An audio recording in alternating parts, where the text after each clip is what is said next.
Welcome to my channel Midnight Stories, where you find horror stories that scare you.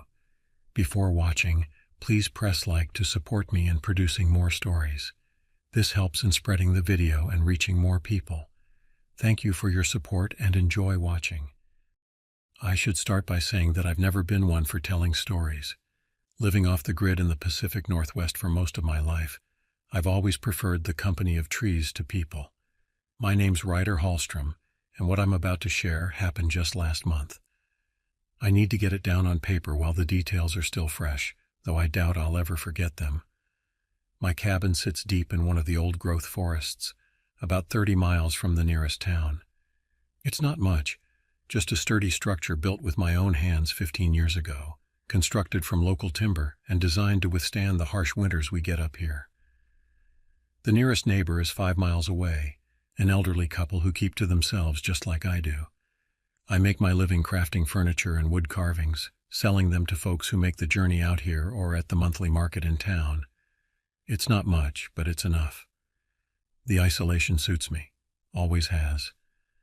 After spending my childhood in a small logging town where everyone knew your business before you did, the quiet of the forest was a welcome change.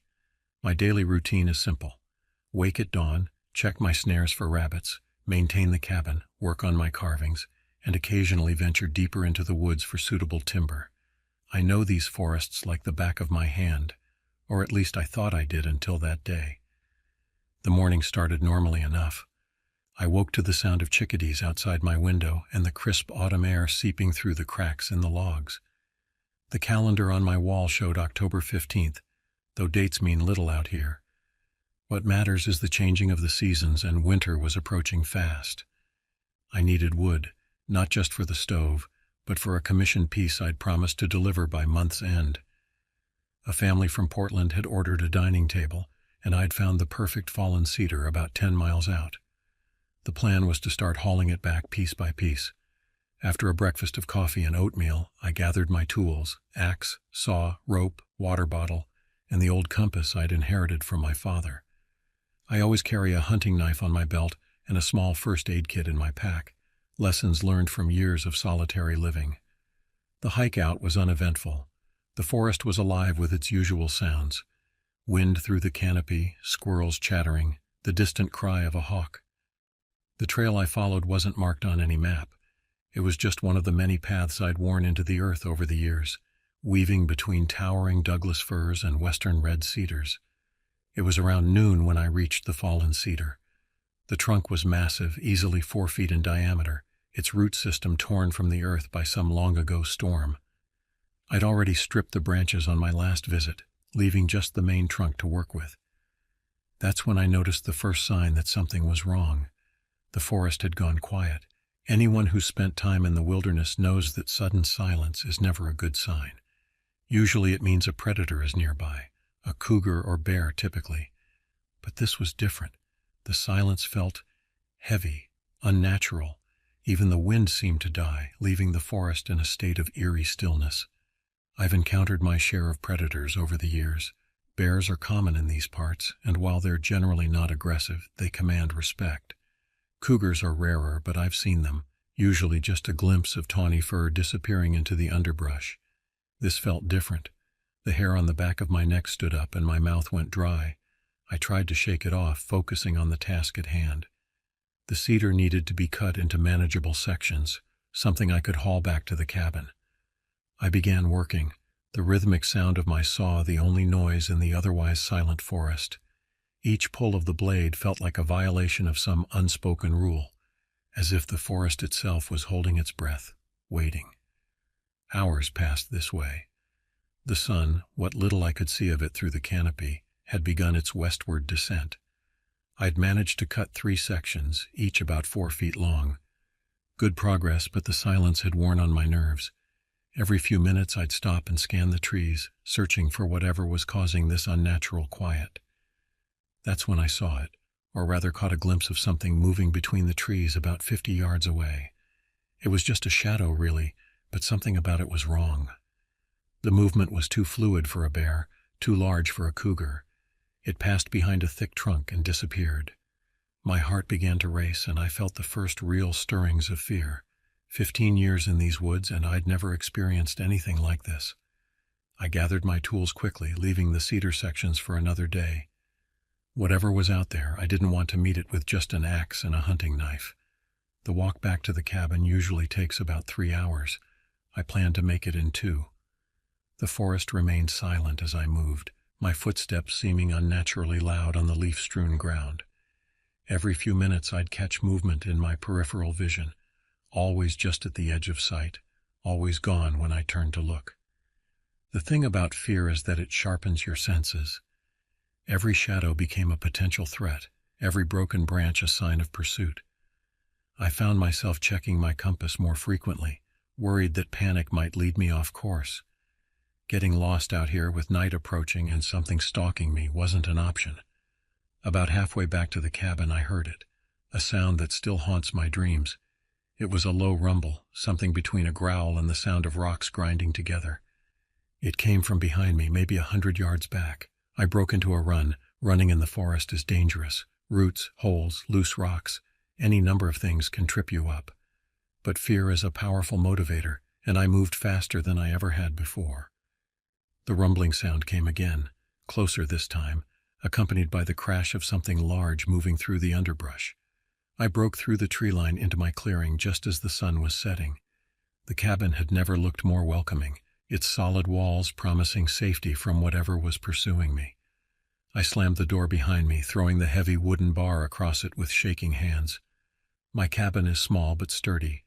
One room, about 20 feet square, with thick log walls and a steep roof to shed snow. 2 windows, both with sturdy shutters, face east and west. The stone fireplace dominates the north wall, while my bed and storage take up the south. Years of living alone had taught me to keep everything organized and within reach. I grabbed my rifle from its rack, a Remington 700 in .30-06, enough gun to stop any normal predator. The ammunition was stored separately, and my hands shook as I loaded it. 5 rounds in the magazine, 1 in the chamber. I placed more rounds on the table within easy reach.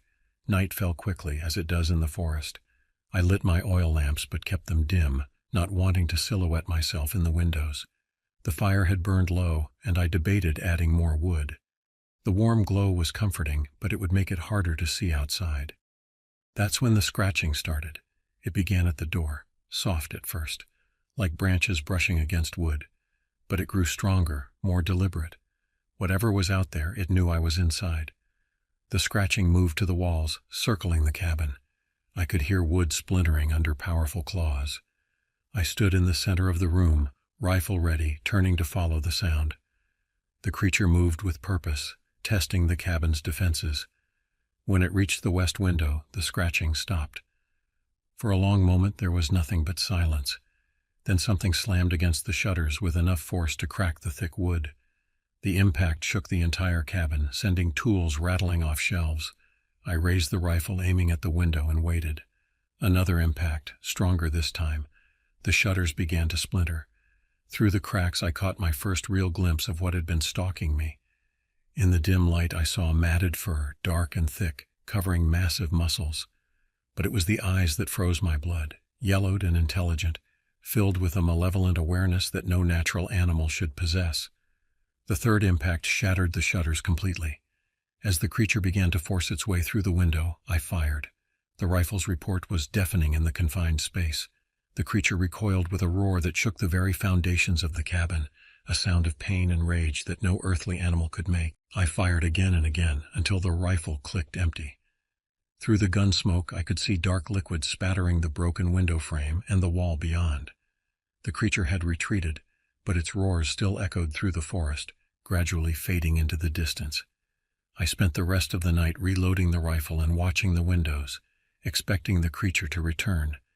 But only silence came, broken occasionally by the normal sounds of the forest gradually returning, a sign that whatever it was had truly gone. When dawn finally came, I forced myself to go outside and investigate. The scene around the cabin was one of devastation. Deep claw marks scored the logs, some nearly an inch deep in the solid wood. The ground was torn up as if plowed, and dark blood stained the earth beneath the broken window. I followed the blood trail into the forest. Common sense told me to leave it alone, to get in my truck and drive to town. But I needed to know what I'd shot at, needed some proof that I wasn't losing my mind. The trail led about a quarter-mile into the woods before opening into a small clearing I'd never noticed before. The sight that greeted me there turned my stomach. The ground was littered with bones, deer, elk, and others I couldn't identify. Some appeared fresh, while others were bleached white with age. Among the bones I found something that made my blood run cold. A massive paw, severed cleanly at the joint, likely by one of my bullets. It was larger than my head, covered in the same dark fur I'd seen at the window, with claws like curved daggers. No known animal in North America has paws that size. I've spent the last month trying to make sense of what happened. The paw sits in a steel box under my bed, proof that I'm not crazy. I've thought about taking it to authorities or scientists, but who would believe me? And more importantly, what if they did? This place would be swarming with researchers and hunters, destroying the very solitude I came here to find. But I can't stay. Whatever that creature was, it's still out there, wounded and angry. I've heard it at night, far off in the forest. That same terrible roar filled with pain and rage. Each time it seems a little closer. Tomorrow I'm leaving. The cabin can be rebuilt somewhere else, somewhere safer. I'll miss these woods, but I'm not foolish enough to ignore such a clear warning. Some places don't want to be inhabited. Some territories aren't meant to be claimed. As for the paw, I'm taking it with me. Not as proof, I don't plan to show it to anyone. But as a reminder that there are things in this world we don't understand, things that defy explanation. And sometimes the best response to the unknown is to simply walk away. I still dream about that night. In the dreams, I'm back in the cabin, but the rifle doesn't fire, and the creature gets through the window.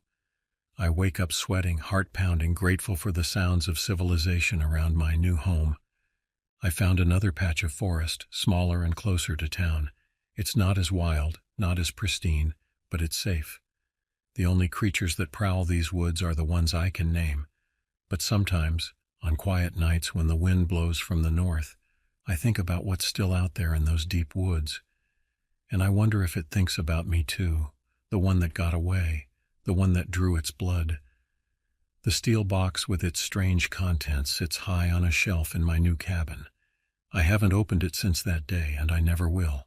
Some mysteries are better left unsolved, some questions better left unasked. But I'll tell you this, I don't go into the deep woods anymore, and if you're smart, neither will you.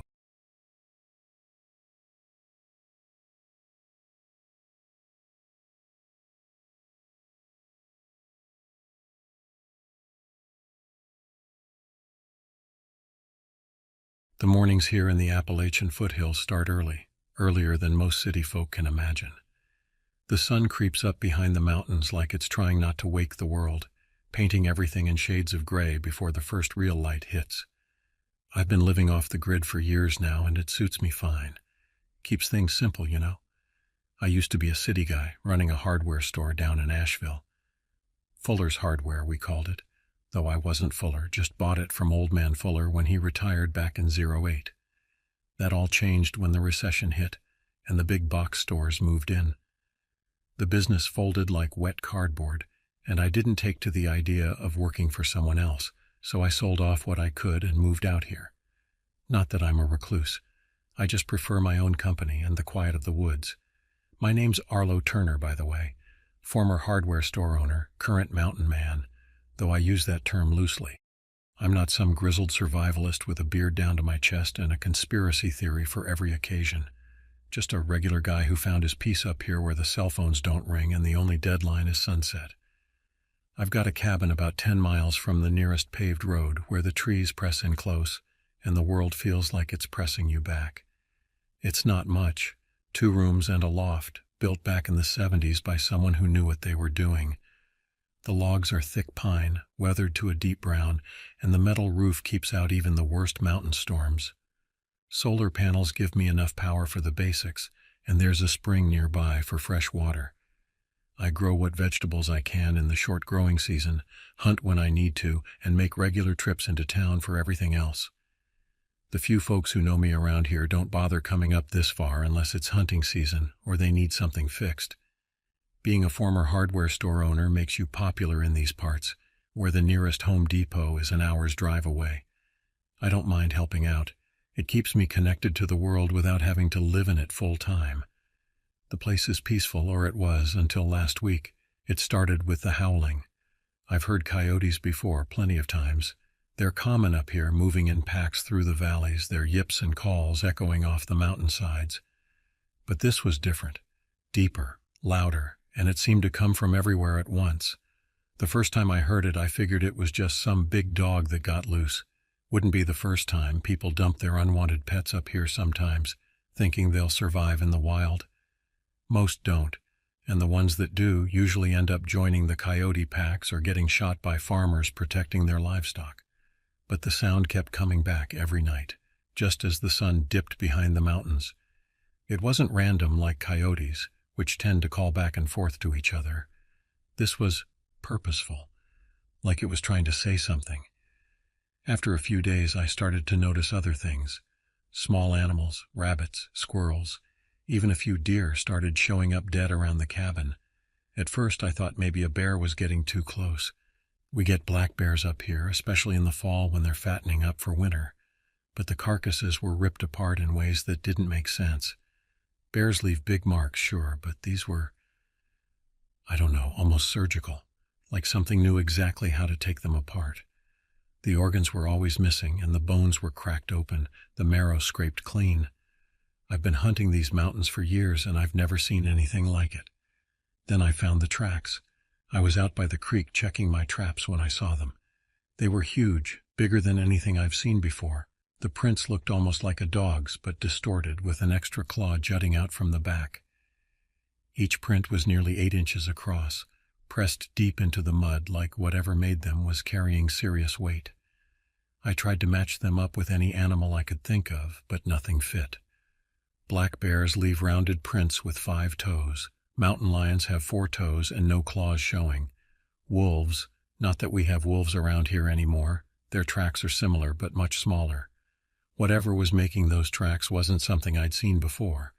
That's when I decided to start keeping my rifle a little closer. It's not that I was scared, not exactly, but you don't live out here without respecting the dangers that come with it. I've dealt with bears, snakes, and once even a mountain lion. You learn to listen to your gut, and mine was telling me to be ready. A few nights later, I heard the howling again, but this time it was closer, too close. The sound cut through the autumn air like a blade, sharper and clearer than before. I was sitting at my kitchen table, cleaning my Remington 700, a habit I'd developed over the past few days. The rifle wasn't just a tool anymore. It had become a comfort, like a security blanket made of walnut and steel. I grabbed the rifle and stepped out onto the porch, the wooden boards creaking under my boots. The moon was nearly full, casting just enough light to see the outlines of the trees and the fog creeping in from the creek. Late October brings a special kind of cold to these mountains, the kind that seeps into your bones and makes everything feel brittle. The air was thick with it, and I could see my breath forming clouds in the pale light. The forest was different that night. Anyone who's spent time in the woods knows they're never truly silent. There's always something moving, chirping, rustling. But this silence was absolute, like the whole mountain was holding its breath. Even the crickets had gone quiet. The only sound was the soft whisper of wind through the pines and my own heartbeat in my ears. Then I saw it, just at the edge of the tree line where my cleared property meets the forest. At first I thought it was a wolf, but no wolf gets that big. It was hunched over, its back arching like it was struggling to stand upright. The creature's fur was matted and dark, almost black, blending into the night except where the moonlight caught it in patches. Looking at it made my eyes hurt, like they were trying to make sense of something that shouldn't exist. The thing that struck me most was its head. It was shaped like a wolf's, but wrong. Too long, too narrow, with a snout that seemed to twitch and sniff the air in unnatural ways. Steam rose from its nostrils in the cold air, and I could see something dark and wet dripping from its jaw. Its eyes. No, I won't talk about its eyes. They weren't right. Nothing about it was right.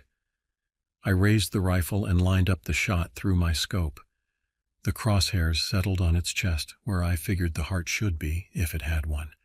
I didn't want to shoot it. I wasn't sure what it was, and for all I knew it could have been some twisted-up bear or a wolf with a genetic mutation. But then it let out this sound, a howl that cut through the night like a knife. It wasn't just a howl, though. It was a scream, almost human but layered with something feral, something ancient. The sound spoke to something primitive in my brain, something that remembered what it was like to be prey. My finger tightened on the trigger before I even made the conscious decision to shoot. The shot rang out, echoing through the trees, and the thing shrieked. The sound it made when the bullet hit wasn't like anything I'd heard before, not quite animal, not quite human. It fell back into the shadows, and for a second I thought I'd killed it. But then I heard it moving again, faster than before, crashing through the underbrush and away from the cabin. I didn't sleep that night. I kept the rifle in my lap and sat by the window watching the tree line. Every shadow seemed to move, every creaking branch sounded like footsteps.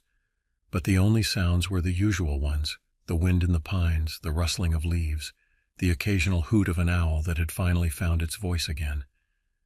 The next morning, I found blood. Not the bright red of a fresh wound, but something darker, almost black, thick and sticky like old motor oil. The trail led from where I'd shot it, across my cleared property, and disappeared into the woods. Whatever I'd shot, it was hurt.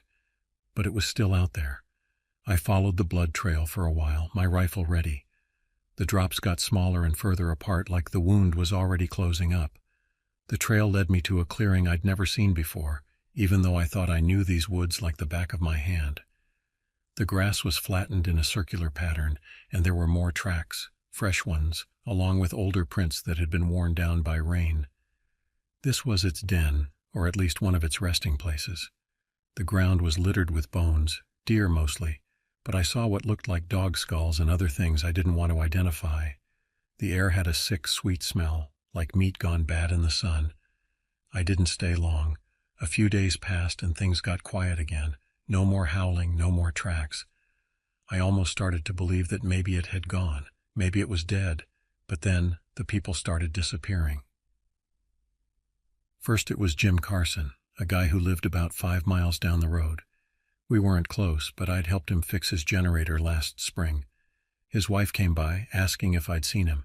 They'd found his truck parked by the side of the road, engine still running, door wide open, but no sign of Jim. The official story was that he'd wandered off, maybe had a stroke or got confused. But I'd seen Jim just last week, and he was sharp as ever. Then it was a couple of hunters' college kids up from Asheville who'd bought permits to hunt deer on public land. Both vanished without a trace, their gear left behind like they'd just stepped out for a moment and never came back. Their tent was still set up, sleeping bags unzipped like they'd just woken up. Their rifles were there too, which no hunter would leave behind willingly. The sheriff came by, asked a few questions, but there wasn't much he could do. People go missing out here sometimes, get lost in the woods or fall down a ravine. But this felt different. This felt wrong. Sheriff Miller, Tom to most folks, had been working these mountains for 20 years, and I could tell by the look in his eyes that this wasn't like his usual missing persons cases. "Arlo," he'd said, standing on my porch with his hat in his hands, "you've been up here a while now. You seen anything unusual lately?" I thought about telling him then, about the tracks, the howling, the thing I'd shot at. But how do you tell the county sheriff that you think there's some kind of monster in the woods? That's a good way to get yourself labeled as the local crazy, and up here that label sticks. So I just shook my head. "Nothing out of the ordinary, Tom, just the usual bears and coyotes." He nodded, but I could tell he didn't believe me, not entirely. "Well, you keep your eyes open and your doors locked." One night, about a week after the hunters disappeared, I was out back chopping wood. The sun had just set, and I was trying to get in a few more logs before it got too dark. That's when I heard it again, the howl.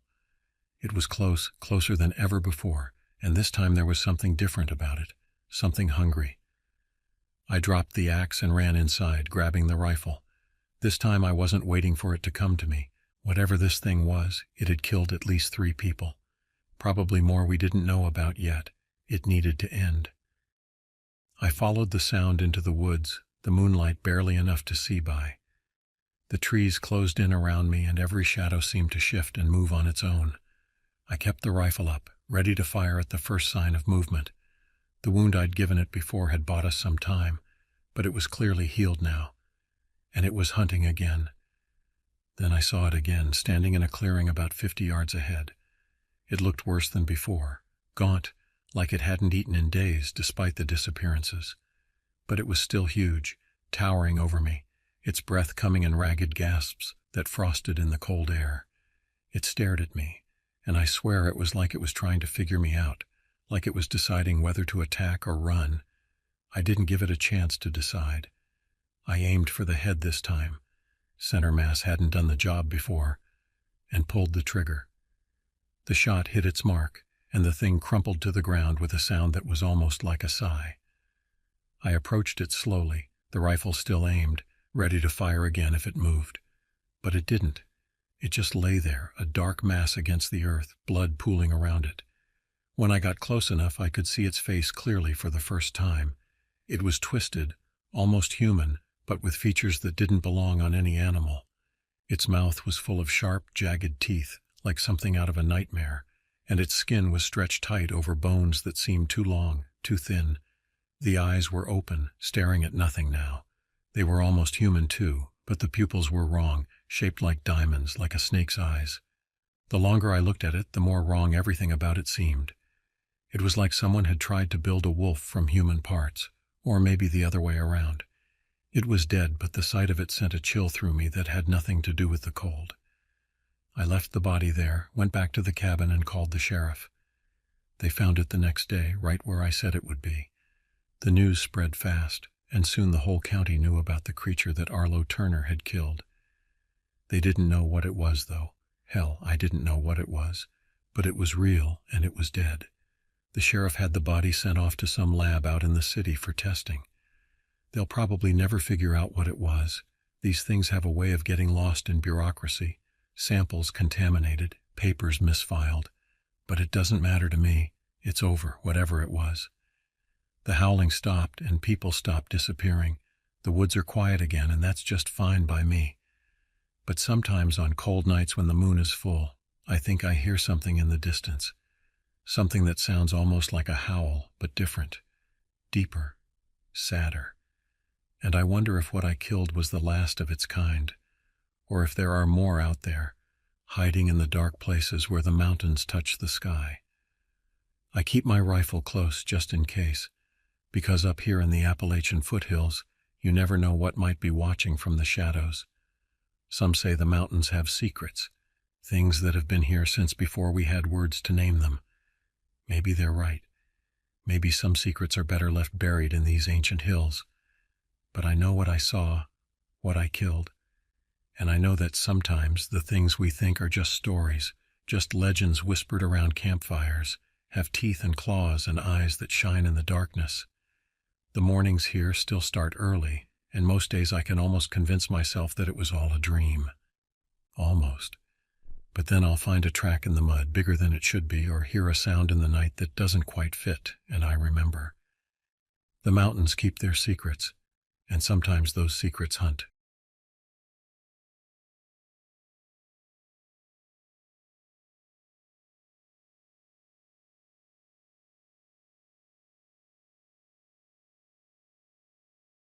When I decided to leave behind my life as a software engineer in Chicago, I didn't imagine I'd end up in a remote cabin near Ely Hollow, New York. The decision wasn't spontaneous. It was the culmination of countless sleepless nights spent staring at lines of code until they blurred into meaningless symbols, of panic attacks in bathroom stalls between meetings, of a growing certainty that if I didn't escape the corporate hamster wheel, I'd lose whatever was left of my sanity. I'm writing this account not because I expect anyone to believe it, but because I need to make sense of what happened in those woods. Maybe by putting it down on paper, I can convince myself that it was all just a terrible dream. But the scars on my left arm tell a different story, and the nightmares that wake me in cold sweats remind me that some things can't be rationalized away with logic and reason. My name is Adrian Vander, and this is my story. The Chicago winter had been particularly brutal that year. January brought record-breaking temperatures and the kind of wind that cuts through your clothes like razor blades. I remember sitting in my 20th floor apartment watching the snow whip past my window when I finally broke. The notification sound from my laptop had triggered it. Just another Slack message asking for updates on a project I couldn't bring myself to care about anymore.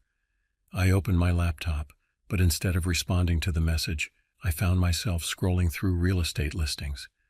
At first, I looked at small towns within commuting distance of the city, thinking I could keep my job and just live somewhere quieter. But as I scrolled further and further, my searches became more desperate, more extreme. That's when I found it. A cabin in Ely Hollow, New York. The listing was sparse, just a few blurry photos and a brief description. Historic cabin on 15 acres needs work, no cell service, cash offers only. The price was absurdly low, even considering the condition. Later, I would understand why, but at that moment, it seemed like destiny. I had enough savings to buy the place outright and still have a decent cushion for renovations. Within a week, I had submitted my resignation, sold most of my possessions, and started the purchasing process. My colleagues thought I was having a mental breakdown. Maybe I was. The drive to Ely Hollow took 14 hours. I remember watching the landscape change through my windshield, the urban sprawl gradually giving way to rolling hills and dense forests. The GPS lost signal about 20 miles from my destination, forcing me to rely on printed directions I'd thankfully thought to bring along. Ely Hollow itself barely qualified as a town. A single main street housed a general store, a post office that doubled as a local government office, and a diner that looked like it hadn't updated its menu since the 1970s. The remaining buildings were a mix of small houses and shuttered storefronts, their windows dark and uninviting. I stopped at the diner for lunch and got my first taste of local hospitality. The conversations at nearby tables died down when I walked in, replaced by furtive glances and whispered comments. The waitress, a woman in her 60s with faded red hair and tired eyes, tried to talk me out of buying the cabin when I mentioned why I was in town. "That old Reynolds place?" she said, refilling my coffee cup without being asked. "Honey, you don't want to live out there. Too isolated. Things happen in those woods." "What kind of things?" I asked, more out of politeness than genuine concern. She just shook her head and walked away, leaving me with cold coffee and unanswered questions. The real estate agent, if you could call him that, was a local lawyer named Morton who handled property transactions on the side. His office was above the general store, accessible by a narrow staircase that creaked ominously with each step. "I should warn you," Morton said as we reviewed the paperwork, "the cabin's been empty for almost 5 years. The last owner, well, let's just say they left in a hurry, never even came back for their belongings." I asked what happened, but Morton just shrugged and pushed the papers toward me. "Sometimes city folks aren't cut out for the isolation," he said, though his tone suggested there was more to the story. The cabin revealed its secrets slowly, like a patient reluctantly confiding in their therapist. Each day of work uncovered something new, some benign, others less so. The previous owner had left everything behind: furniture draped in dusty sheets, kitchen cabinets still stocked with canned goods, and an attic full of boxes that I couldn't bring myself to explore during those first few weeks. The renovation began with the basics. I repaired the roof first, replacing rotted shingles and ceiling leaks that had turned the upstairs ceiling into a roadmap of water stains. The work was therapeutic, giving my hands purpose while my mind adjusted to the silence. No email notifications, no conference calls, no deadlines, just the rhythm of hammer against nail and the whisper of wind through the trees. But even then, something felt off. I'd find my tools in different places than where I'd left them, despite being the only person for miles. Windows I'd sworn I'd closed would be open in the morning, letting in the chill autumn air. I blamed it on stress, on my mind adjusting to solitude, on anything but the creeping sensation that I wasn't as alone as I thought. The breakthrough, or breakdown, came when I started renovating the master bedroom. Behind a section of water-damaged drywall, I found a journal wedged between the studs. The pages were yellowed with age, the handwriting increasingly erratic as it progressed. It belonged to Jonathan Reynolds, the cabin's previous owner. The entries started normally enough: observations about wildlife, notes about repairs needed, complaints about the harsh winter. But about halfway through, the tone changed. Reynolds wrote about noises in the woods, about feeling watched, about finding strange tracks in the snow that didn't match any local wildlife. The final entry, dated 5 years ago, contained just 3 words: "It's getting closer."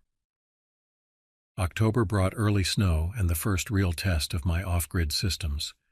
I'd installed solar panels and a backup generator, stockpiled firewood, and filled the pantry with enough supplies to last through winter.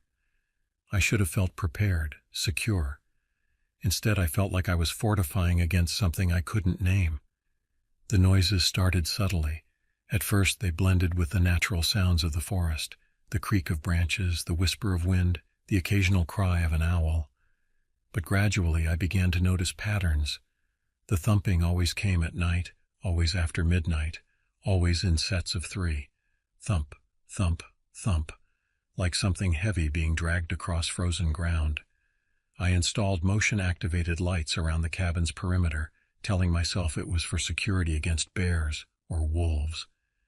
The lights triggered often, but whenever I looked outside, I saw nothing but disturbed snow and strange tracks, too large for a wolf, too elongated for a bear, with claw marks that dragged through the powder like fingers. The isolation began to wear on me. I started talking to myself, then answering, carrying on full conversations in different voices. I knew it wasn't healthy, but it felt better than the silence. Sometimes I could swear I heard something answering from the woods. I made weekly trips into town for supplies and human contact, but the locals kept their distance. Only Martha, the diner waitress, seemed willing to talk to me, though her conversations always circled back to the same warning. "You need to leave that place, honey, before it's too late." One morning I found scratches on the cabin's door, deep gouges in the solid oak, too high up to be from any normal animal. I took photos, measuring the marks against my hand for scale. When I showed them to the local game warden, he just shook his head. "Mountain lion," he said, not meeting my eyes. "Big one. Best keep your doors locked. But mountain lions don't leave handprints in the frost on your bedroom window." The clearing found me on a particularly cold night in December. The thumping had been louder than usual, more insistent, and something in me snapped. I grabbed my flashlight, pulled on my heaviest coat, and stepped into the darkness. The snow was deep, but I found myself following a path I didn't recognize, yet somehow knew.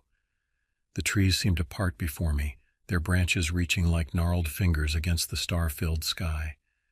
The air grew colder as I walked, my breath forming crystals that hung suspended in the beam of my flashlight. The clearing appeared suddenly, as if it had materialized out of the darkness. The massive tree at its center seemed wrong somehow, its trunk twisted in ways that defied nature, its branches creating patterns that hurt my eyes if I looked at them too long. The stone slab at its base was ancient, its surface covered in symbols that seemed to shift when viewed directly. The bones I found scattered around the tree told their own story. Some were obviously animal, deer, rabbits, what might have been a bear. Others I didn't want to think about. Small ones, human ones, recent ones. I knelt to examine the symbols on the stone, and that's when I heard it. A sound like wet leather being stretched, followed by that familiar thump, thump, thump. I didn't reach for my flashlight when it fell. I didn't run. Some part of my brain, some primitive survival instinct, told me that movement meant death. So I stayed perfectly still, watching as something emerged from behind the twisted tree. It moved like smoke given form, its body a contradiction of angles and curves that seemed to change with each step. The fur that covered it was matted and dark, but beneath it, I could see skin that rippled and shifted like oil on water. Its face, God, its face. A wolf's muzzle filled with too many teeth, eyes that reflected no light because they seemed to absorb it instead. That's when Hank appeared, his shotgun blast shattering the silence. The creature's howl of pain was almost human, a sound of rage and hunger that echoed through the trees. We ran, but it wasn't really running away, it was running to something, to Hank's house, as if it had known all along where we would end up. During that drive to his place, Hank told me what he knew. He'd been tracking the thing for 20 years, ever since it took his daughter. "It's not just one thing," he explained, his knuckles white on the steering wheel. "It's old, ancient. The natives knew about it, called it the skin taker. It doesn't just kill, It absorbs, learns, becomes more with each victim. The final confrontation at Hank's house wasn't just about survival.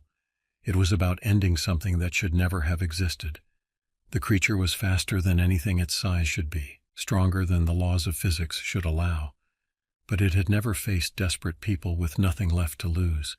The shotgun blasts seemed to tear holes in reality itself, revealing glimpses of something beyond the creature's flesh, spaces between spaces, geometries that shouldn't exist. Each wound leaked darkness instead of blood, and the air around it shimmered like heat waves off hot asphalt. When it finally fell, its body began to change. The fur melted away, revealing layer after layer of stolen faces, stolen forms, until nothing remained but a dark stain on the ground and the lingering scent of decay. I didn't stay to see what the sheriff did with the remains. I couldn't. Some truths are too heavy to carry, some knowledge too dangerous to keep. I drove south until my gas tank was nearly empty, then east until I couldn't keep my eyes open anymore. I'm writing this from a small apartment in Boston, where the city noise helps drown out the memories of that silence in the woods. I still wake up sometimes, thinking I hear that familiar thump in the night. I've learned to live with it, just as I've learned to live with the knowledge that our world is bigger and darker than we want to believe. Hank still sends me updates sometimes, short, cryptic messages that let me know he's still watching the woods. The thing we killed might be gone, but we both know it wasn't the only one. There are spaces in this world where reality wears thin, where things slip through from somewhere else. Eli Hollow sits on one of those spaces, and something will eventually fill the void we created. I keep the journal I found in the cabin walls, though I've never opened it again.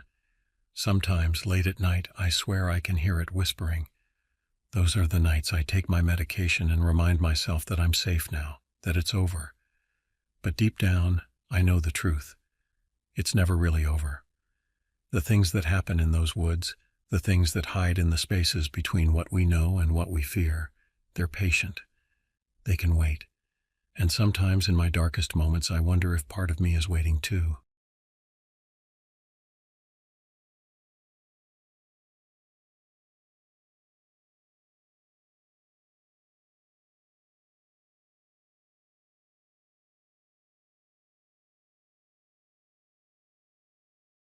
I guess I should start by saying I'm not the type of guy who scares easy. I've spent most of my life on the outskirts of society, living off the grid in a cabin tucked deep within the Cascade Mountains in Washington state. It's a lonely existence, sure, but it suits me just fine. Out here I don't have to answer to anyone, and I can do things my way. My name's Calvin Brayton, but folks around here call me Cal. If I had to guess, I'd say most people think I'm a little odd, what with my preference for solitude and all, but that's never bothered me. I came to these mountains 23 years ago after my wife Sarah passed. The city held too many memories, too many ghosts. Out here, among the towering Douglas firs and western red cedars, I found a kind of peace. My cabin sits on a piece of land that backs up against national forest, far enough from the nearest town that I can go weeks without seeing another soul. The isolation doesn't bother me like it does some folks. There's always something that needs doing. Chopping wood, maintaining the solar panels, tending to my small vegetable garden, or hunting for game. Now I'm not some kind of hermit with no connection to the outside world. I make the occasional trip into town for supplies and to catch up on the news. People around here have always been friendly enough, and I've even made a few friends over the years. Folks who don't mind my rough edges and enjoy sharing a drink or two down at the local bar. Tom at the general store always sets aside a copy of the local paper for me, and Linda at the diner knows exactly how I like my coffee. It was on one of those trips into town that I first heard about the disappearances. At first it was just talk. Rumors passed around by the older folks sitting on the porch of the general store. They said hikers were going missing one by one, and that the park rangers couldn't make heads or tails of it. I didn't pay it much mind at the time. The Cascades are a wild place, and it's easy for someone to get lost if they're not careful. But then the stories started getting stranger. People who knew the mountains like the back of their hand were vanishing. There were no tracks, no signs of struggle, nothing. It was as if they had just stepped off the face of the earth. Even the animals seemed to be acting strange, keeping to the lower elevations and away from their usual trails. I remember sitting at the bar one evening nursing a whiskey when Mike Thompson, one of the local search and rescue volunteers, started talking about his last mission. They'd been looking for a missing trail guide, Jenny Roberts. She'd been leading tours in these mountains for over a decade, knew every trail and campsite worth knowing. She'd radioed in from her scheduled checkpoint one evening, everything normal. The next morning, nothing. Her camp was found intact, sleeping bag still rolled out, coffee pot still on the cold fire pit, no signs of wildlife or struggle. Her radio was sitting right there on top of her pack. They searched for 2 weeks and found nothing. That story stuck with me. I'd met Jenny a few times over the years. She wasn't some amateur who'd wander off trail or make rookie mistakes. Something about her disappearance felt wrong, like a splinter under the skin that you can't quite reach. I'd been planning a week-long hunting trip in the mountains, but those stories gave me pause. Still, I'm not one to be easily deterred. I figured I'd just be extra cautious, keep to the paths I knew, and maybe cut the trip a little shorter if things started to feel off. Besides, I needed to stock up my freezer before winter set in. The day I set out was perfect for hunting, cool and crisp with just enough cloud cover to keep the sun from being too bright. I loaded up my truck with everything I'd need. My trusted Remington 700, enough ammunition for a small war, tent, sleeping bag, food, water purification supplies, and my emergency satellite phone. I might prefer living off the grid, but I'm not stupid. 23 years in these mountains have taught me to always be prepared. The drive up to my usual hunting grounds took about 2 hours, most of it on logging roads that hadn't seen maintenance in years. I parked at an old turnout I've used dozens of times before, shouldered my pack, and headed into the woods. The familiar weight of my rifle against my shoulder was comforting as I made my way along the game trails I knew so well. The first couple of days were uneventful. I set up camp near a small creek that I've used as a base for years. The weather was good, the game was plentiful, and I was enjoying the peace and quiet. I managed to bag a decent-sized black-tailed deer on the second day and spent the afternoon processing the meat and hanging it in a tree away from camp. But on the third night, something happened that I can't quite explain. It was around midnight, and I was lying in my tent half asleep when I heard a sound. It was faint at first, a soft rustling in the underbrush, but it grew louder, closer. I'm used to the sounds of the forest at night, and normally they don't bother me. But this was different. There was a weight to it, a presence that sent a chill down my spine. I grabbed my flashlight and rifle and unzipped the tent, stepping out into the darkness. The beam of light cut through the trees, illuminating the dense foliage around me, but I didn't see anything. The noise had stopped, and for a moment I thought maybe it was just a deer or a raccoon. But then I noticed something strange. The woods were completely silent. No crickets, no owls, not even the sound of the creek nearby. It was as if the entire forest was holding its breath. I stood there for what felt like an eternity, scanning the trees, my heart pounding in my chest. But there was nothing, just darkness and silence. Then I remembered the deer meat hanging in the tree. I swung my flashlight in that direction and felt my stomach drop. The meat was gone, not torn down or scattered like a bear would do, but simply gone. The rope I'd used to hang it was still there, dangling intact from the branch. That's when I smelled it, a thick, musty odor unlike anything I'd encountered before. Not the rank smell of a bear or the musky scent of a mountain lion. This was different, almost chemical, like ozone mixed with rotting vegetation. It made my eyes water and my throat burn. The next day I decided to move my camp further up the mountain, closer to where the disappearances were rumored to have happened. Maybe it was foolish, but I needed to know if there was any truth to the stories. The hike was tough, but I made it by late afternoon and set up camp near an old, abandoned fire lookout that had been out of use for decades. The lookout was in rough shape, with broken windows and a sagging roof, but it still offered a good vantage point over the surrounding area. I spent the evening scanning the horizon with my binoculars, looking for any signs of movement, but saw nothing unusual. As the sun set, I noticed something odd about the birds. They were all flying in the same direction, away from the higher elevations, their calls more frantic than usual. Even the squirrels and chipmunks seemed to be heading downhill, abandoning their normal territories. That night, as I was drifting off to sleep, I heard it again, the same rustling sound, but this time it was accompanied by something else, something heavier, like the dragging of a large object across the forest floor. I grabbed my rifle and flashlight once more and stepped outside, but the moment I did, the noise stopped. I turned on the flashlight, sweeping the beam across the trees, and that's when I saw it.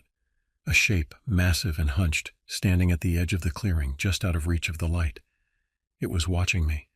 I could feel its gaze, but when I tried to focus on it, the thing seemed to blend into the shadows like a chameleon. I stood there, frozen, my finger on the trigger, but I didn't shoot. Something about it made me hesitate. Maybe it was the sheer size of the creature or the unnatural way it moved.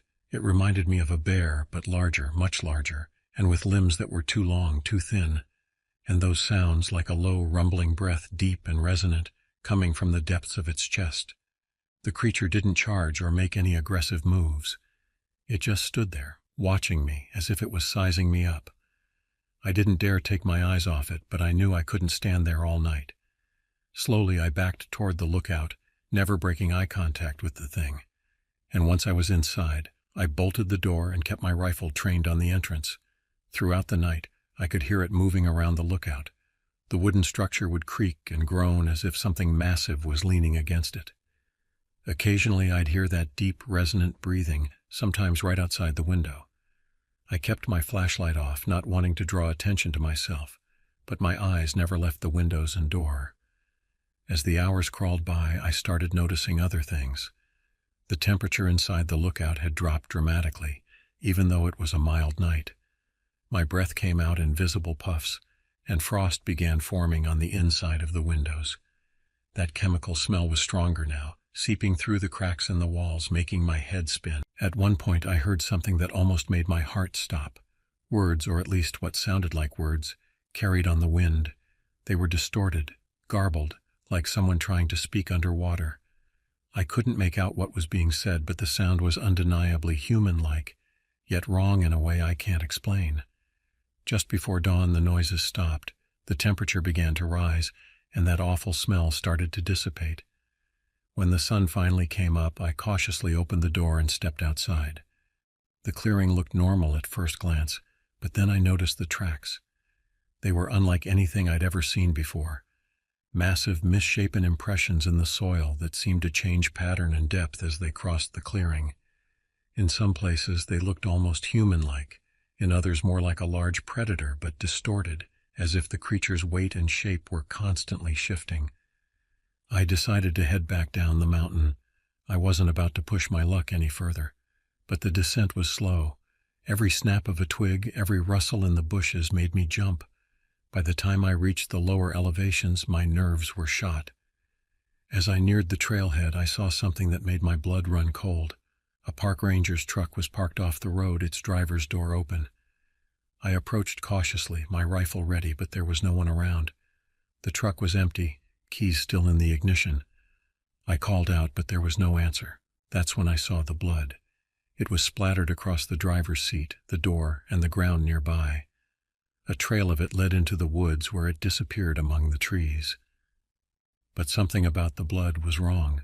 It seemed to shimmer in the sunlight, almost iridescent, like oil on water. I knew then that whatever had been watching me last night had claimed another victim. I didn't stick around.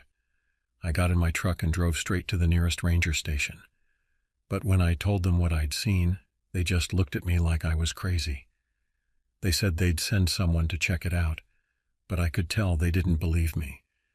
Later that day I heard they'd found the ranger's truck, but there was no sign of blood, no evidence of any struggle. They claimed the ranger had called in sick that morning, that the truck shouldn't have been there at all. But I know what I saw. That was 3 weeks ago. I'm back in my cabin now, but I can't shake the feeling that it's not over. That thing is still out there, and it's hunting. It's not a bear, not a wolf, not anything I've ever seen before. And it's smart, too smart for its own good. Whatever it is, it's learned how to stay hidden, how to strike when no one's looking. I've started noticing changes in the forest around my cabin. The birds don't sing as much anymore, and the deer have all but disappeared from my property. Sometimes late at night I catch that chemical smell drifting on the breeze, and I swear I can hear that rumbling breath in the distance. I've lived in these mountains for over 2 decades, thought I knew every creature that called them home, but now I realize how little I actually know. There are things out there, things that defy explanation, that exist in the spaces between what we understand and what we fear. The disappearances haven't stopped. Just last week, another hiker went missing, this time only a few miles from my cabin. The search parties found nothing, just like all the others. But I've started keeping a journal, documenting everything I've seen and heard. If something happens to me, at least there'll be a record, something to warn others. I can't say what it is with any certainty. Maybe it's some kind of predator we haven't discovered yet, something that's adapted to these remote forests in a way we can't comprehend. Or maybe it's something else entirely, something that shouldn't exist in our world, but does anyway. All I know is that the disappearances are real, and so is the blood on that ranger's truck, no matter what the officials say. I don't plan on going back up to the higher elevations anytime soon. The mountains have always been my refuge, my sanctuary. But now they feel tainted, like they're hiding something darker than I ever imagined. I've started sleeping with my rifle closer to hand, and I've installed motion-activated lights around my cabin. The satellite phone stays charged and within reach at all times. Maybe I'm being paranoid, but 23 years of mountain living have taught me to trust my instincts. Whatever that thing is, I hope it stays in the shadows where it belongs, and I hope to God no one else has to face it. The forest has always been my home, but now it feels like I'm sharing it with something else. Something that doesn't belong. Something that's watching, waiting for the right moment to strike. And sometimes on the darkest nights when that chemical smell drifts through my window and I hear those almost human sounds in the distance, I wonder if it's not just waiting anymore. I wonder if it's getting closer, learning, adapting. And I wonder if my little cabin with its motion lights and locked doors will be enough to keep it out when it finally decides to come for me. Because deep down, I know it will. It's just a matter of time.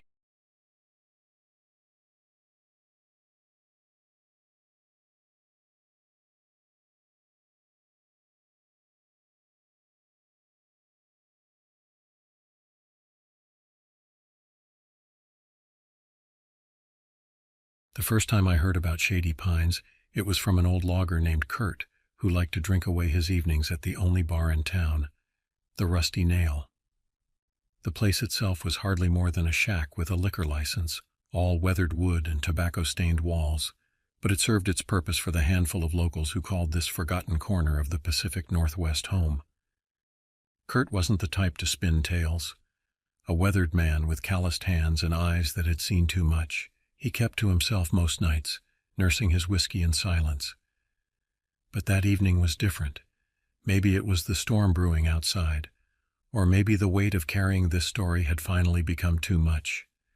Either way, when he spoke about Shady Pines, something in his voice made the hair on the back of my neck stand up. "Place is cursed," he'd said, staring into his glass like he was seeing something none of us could. "Been that way long as anyone can remember. Loggers go missing. Animals turn up dead in ways that ain't natural, even the trees." He'd trailed off then, taking another long drink. I remember thinking it was just the whiskey talking, the kind of story old-timers tell to keep their relevance in a world that's leaving them behind. But as I sit here now, deep in these very woods, watching shadows creep across my cabin walls, I'm not so sure anymore. My name's Clyde Bledsoe, and I've been living off the grid for nearly a decade. The path that led me here wasn't an easy one. After 20 years of marriage, Sarah left me for her yoga instructor, a man half my age with perfect teeth and a trust fund.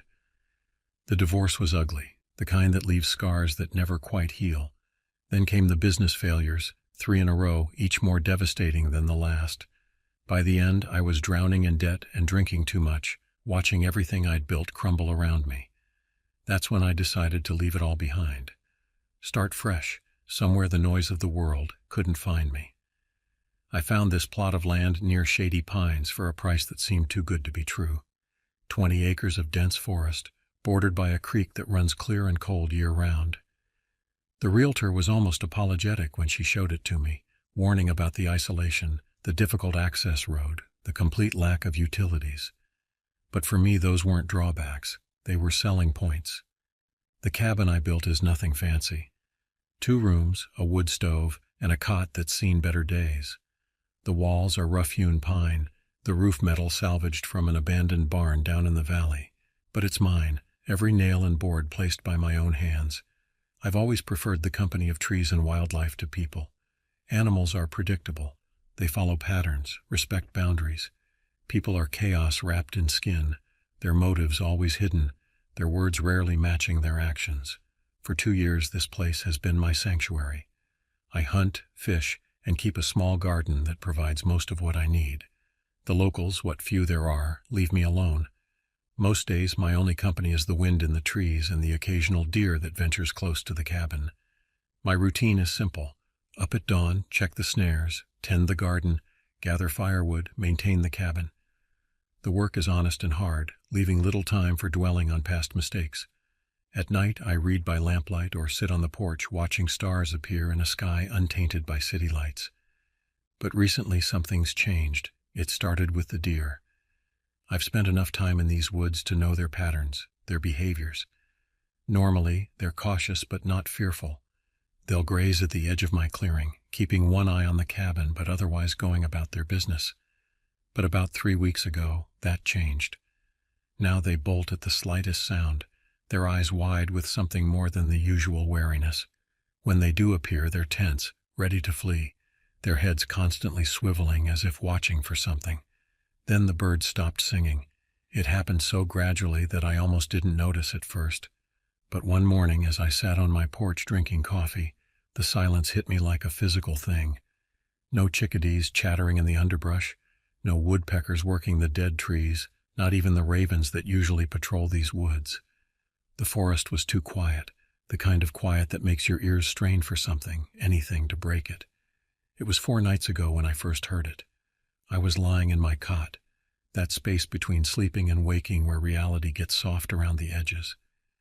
At first I thought it was thunder, a low rumbling noise that seemed to vibrate through the trees. But there wasn't a cloud in the sky, and the sound, it wasn't natural. It was too deep, too rhythmic to be wind or weather. It lingered for maybe 30 seconds, then faded into the night, leaving me wide awake and gripping the Remington 870 I keep by the bed. The next morning, I found the tracks. They circled the cabin, deep impressions in the soft earth that made my mouth go dry. I've been a hunter all my life. I know animal tracks. These weren't from any creature I'd ever encountered. They were huge, easily twice the size of a grizzly's print, with claw marks that gouged deep into the soil. Whatever made them was heavy, and it had methodically circled my cabin several times before disappearing back into the trees. I've never been one to scare easily. Fear gets you killed in the wilderness. It makes you hesitate when you should act, run when you should stand your ground. But I can't deny the cold sweat that ran down my back when I saw those tracks. I spent the rest of the day reinforcing the cabin, checking the locks, and making sure every shell in my shotgun was accounted for. That evening, as the sun dipped below the horizon, the forest felt different.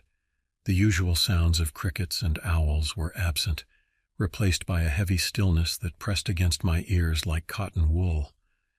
The air was thick, almost syrupy, as if the whole woods were holding its breath. I sat on the porch smoking a cigarette, listening to the silence.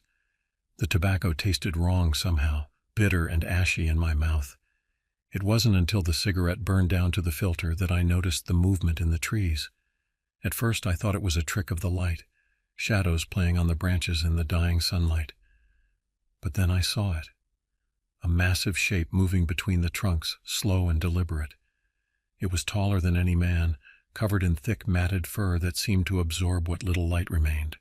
The way it moved, that's what got to me. Animals have patterns of movement. Prey species are twitchy, predators are fluid. This thing moved with an eerie grace that sent electricity down my spine. It was too controlled, too purposeful. I watched, frozen, as it approached the clearing. It stopped just at the tree line, partially obscured by a stand of young pines. For a moment our eyes met, if you could call them eyes. They were set deep in what I can only describe as a face, though that word feels wrong. It was more like a snout, elongated and filled with teeth that gleamed dully in the twilight. The closest comparison I can make is to a wolf, but scaled up to impossible proportions and with something behind those eyes that no animal should have. Intelligence, yes, but also awareness. It knew I was watching it, and it wanted me to know that it knew. I backed into the cabin, locking the door behind me, my heart hammering against my ribs like it was trying to escape. Sleep was out of the question. I just sat by the window, shotgun across my lap, watching and waiting, but it didn't come any closer. When dawn finally broke, the tracks were gone, not covered or washed away, but simply gone, as if the thing had never been there at all. The next day I gathered supplies like a man preparing for siege. I set up primitive alarms, tin cans on strings around the perimeter, broken glass under the windows. I fashioned crude spears from saplings, hardening the points in the fire like I'd read about in some survival manual. The shotgun never left my side, but no amount of preparation could shake the feeling of dread that had settled over me like a shroud. That night, it returned. The rumbling came first, that same vibration that seemed to shake the cabin's very foundations. When I looked out the window, there it was, standing at the edge of the trees. It was larger than I remembered, its form seeming to shift and flow in ways that hurt my eyes to look at. It didn't move, didn't make a sound beyond that deep thrumming. It just stood there, watching me with those terrible eyes that reflected the moonlight like pools of oil. I don't know what possessed me, fear, anger, or maybe just the desire to end this one way or another. I stepped outside, shotgun raised. The night air was cold enough to burn my lungs, carrying an odor I can only describe as decay mixed with something metallic, like old blood and corroded copper. I shouted at it, words that seemed meaningless even as they left my mouth. I fired a warning shot into the air, the sound shocking in the stillness. It didn't flinch, didn't even blink. Then it moved, faster than anything that size had any right to move. It darted between the trees, circling the cabin in a blur of motion that my eyes couldn't quite track. One moment it was in front of me, the next it was gone, only to appear on my left, then behind me. The movement was impossible, like watching a film skip frames. Suddenly it was on the roof, the wood groaning under its weight. I fired upward, the buckshot tearing through the ceiling. There was a sound, not quite a roar, not quite a scream, something that made my teeth vibrate and my vision blur. It scrambled off the roof, its claws leaving deep furrows in the wood. I retreated into the cabin, slamming the door shut, my hands shaking so badly I could barely work the lock. The rest of the night became a blur of noise and shadow. It circled the cabin endlessly, scratching at the walls, testing the door. Sometimes it would go quiet for long minutes, only to suddenly slam against the building with enough force to make the windows rattle in their frames. I fired whenever I caught a glimpse of it, but I'm not sure if I ever hit it. By the time dawn came, the cabin was battered, and I was exhausted to the point of hallucination. That was 3 days ago. Each night since has been the same. The creature returns, more aggressive each time, more deliberate in its attacks. It's testing me, wearing me down. I've considered trying to make a run for it, but something tells me that's exactly what it wants. The road to town is 5 miles of rough terrain, and I've seen how fast this thing can move. I wouldn't make it half a mile. I'm running low on ammunition, down to my last 8 shells. The traps I've set seem to amuse it more than anything else. Twice now I've seen it deliberately trigger them, watching with what I swear was satisfaction, as my carefully constructed defenses proved useless. It's too smart to be an animal, too calculating. The way it's sieging me, the psychological warfare of letting me think I'm safe during the day, only to return each night. This isn't natural predator behavior. I've heard stories, of course. Every culture has them. Tales of things that live in the deep woods, creatures that shouldn't exist. Wendigo, Sasquatch, skinwalkers. A dozen names for things that lurk at the edges of firelight. I always thought they were just that, stories. Ways for humans to make sense of their fear of the dark, of the unknown. But now I'm not so sure. Whatever this thing is, it's real, and it's not going to stop until it gets what it wants. As I write this, the sun is setting. Through the window I can see long shadows reaching across the clearing like grasping fingers. The rumbling has started again, closer than ever before. The walls seem to pulse with it, a rhythm that feels almost like a heartbeat, but wrong somehow, too slow and too powerful. I'm not running anymore. I've got the shotgun, my last few shells, and a heavy hunting knife. Maybe that's what it's been waiting for me to stop being prey and face it. I don't expect to survive this night, but I'm going to make damn sure it remembers me. If anyone finds this, heed my warning. Stay away from Shady Pines. There's something in these woods that doesn't belong in this world, something that isn't afraid of men or guns, something that's patient and intelligent and hungry in ways that have nothing to do with food. The sound is getting louder now. The door is shaking in its frame. I can smell that metallic odor again, stronger than ever. This will be my last entry, but I won't be the one running tonight. Editor's note. The following was compiled from police reports and local news coverage dated 1 week after the discovery of the above journal. When search parties finally located Clyde Bledsoe's cabin, the scene they found defied explanation. The structure itself was heavily damaged, with deep claw marks scoring the walls and roof. The front door had been torn completely off its hinges and thrown several yards into the surrounding forest. Inside, they found evidence of a violent struggle, broken furniture, spent shotgun shells, and significant blood spatter across the floors and walls. But they never found Clyde's body. What they did find were tracks, massive, deep impressions in the earth that led away from the cabin and deep into the woods. Following them proved impossible. They simply disappeared about a quarter-mile in, as if whatever made them had simply vanished. The official report listed Clyde Bledsoe as missing, presumed deceased, cause unknown. Animal attack was suggested but ultimately rejected due to inconsistencies in the evidence. The case remains open but inactive. To this day, the locals still tell stories about the man who faced something monstrous in the woods of Shady Pines, and how both of them vanished without a trace. They say that sometimes, on particularly still nights, you can hear a low rumbling sound coming from the deep forest, and if you listen carefully, it almost sounds like it's getting closer. But if you're smart, you'll keep your distance from these woods, because whatever took Clyde Bledsoe wasn't human, and it isn't done hunting.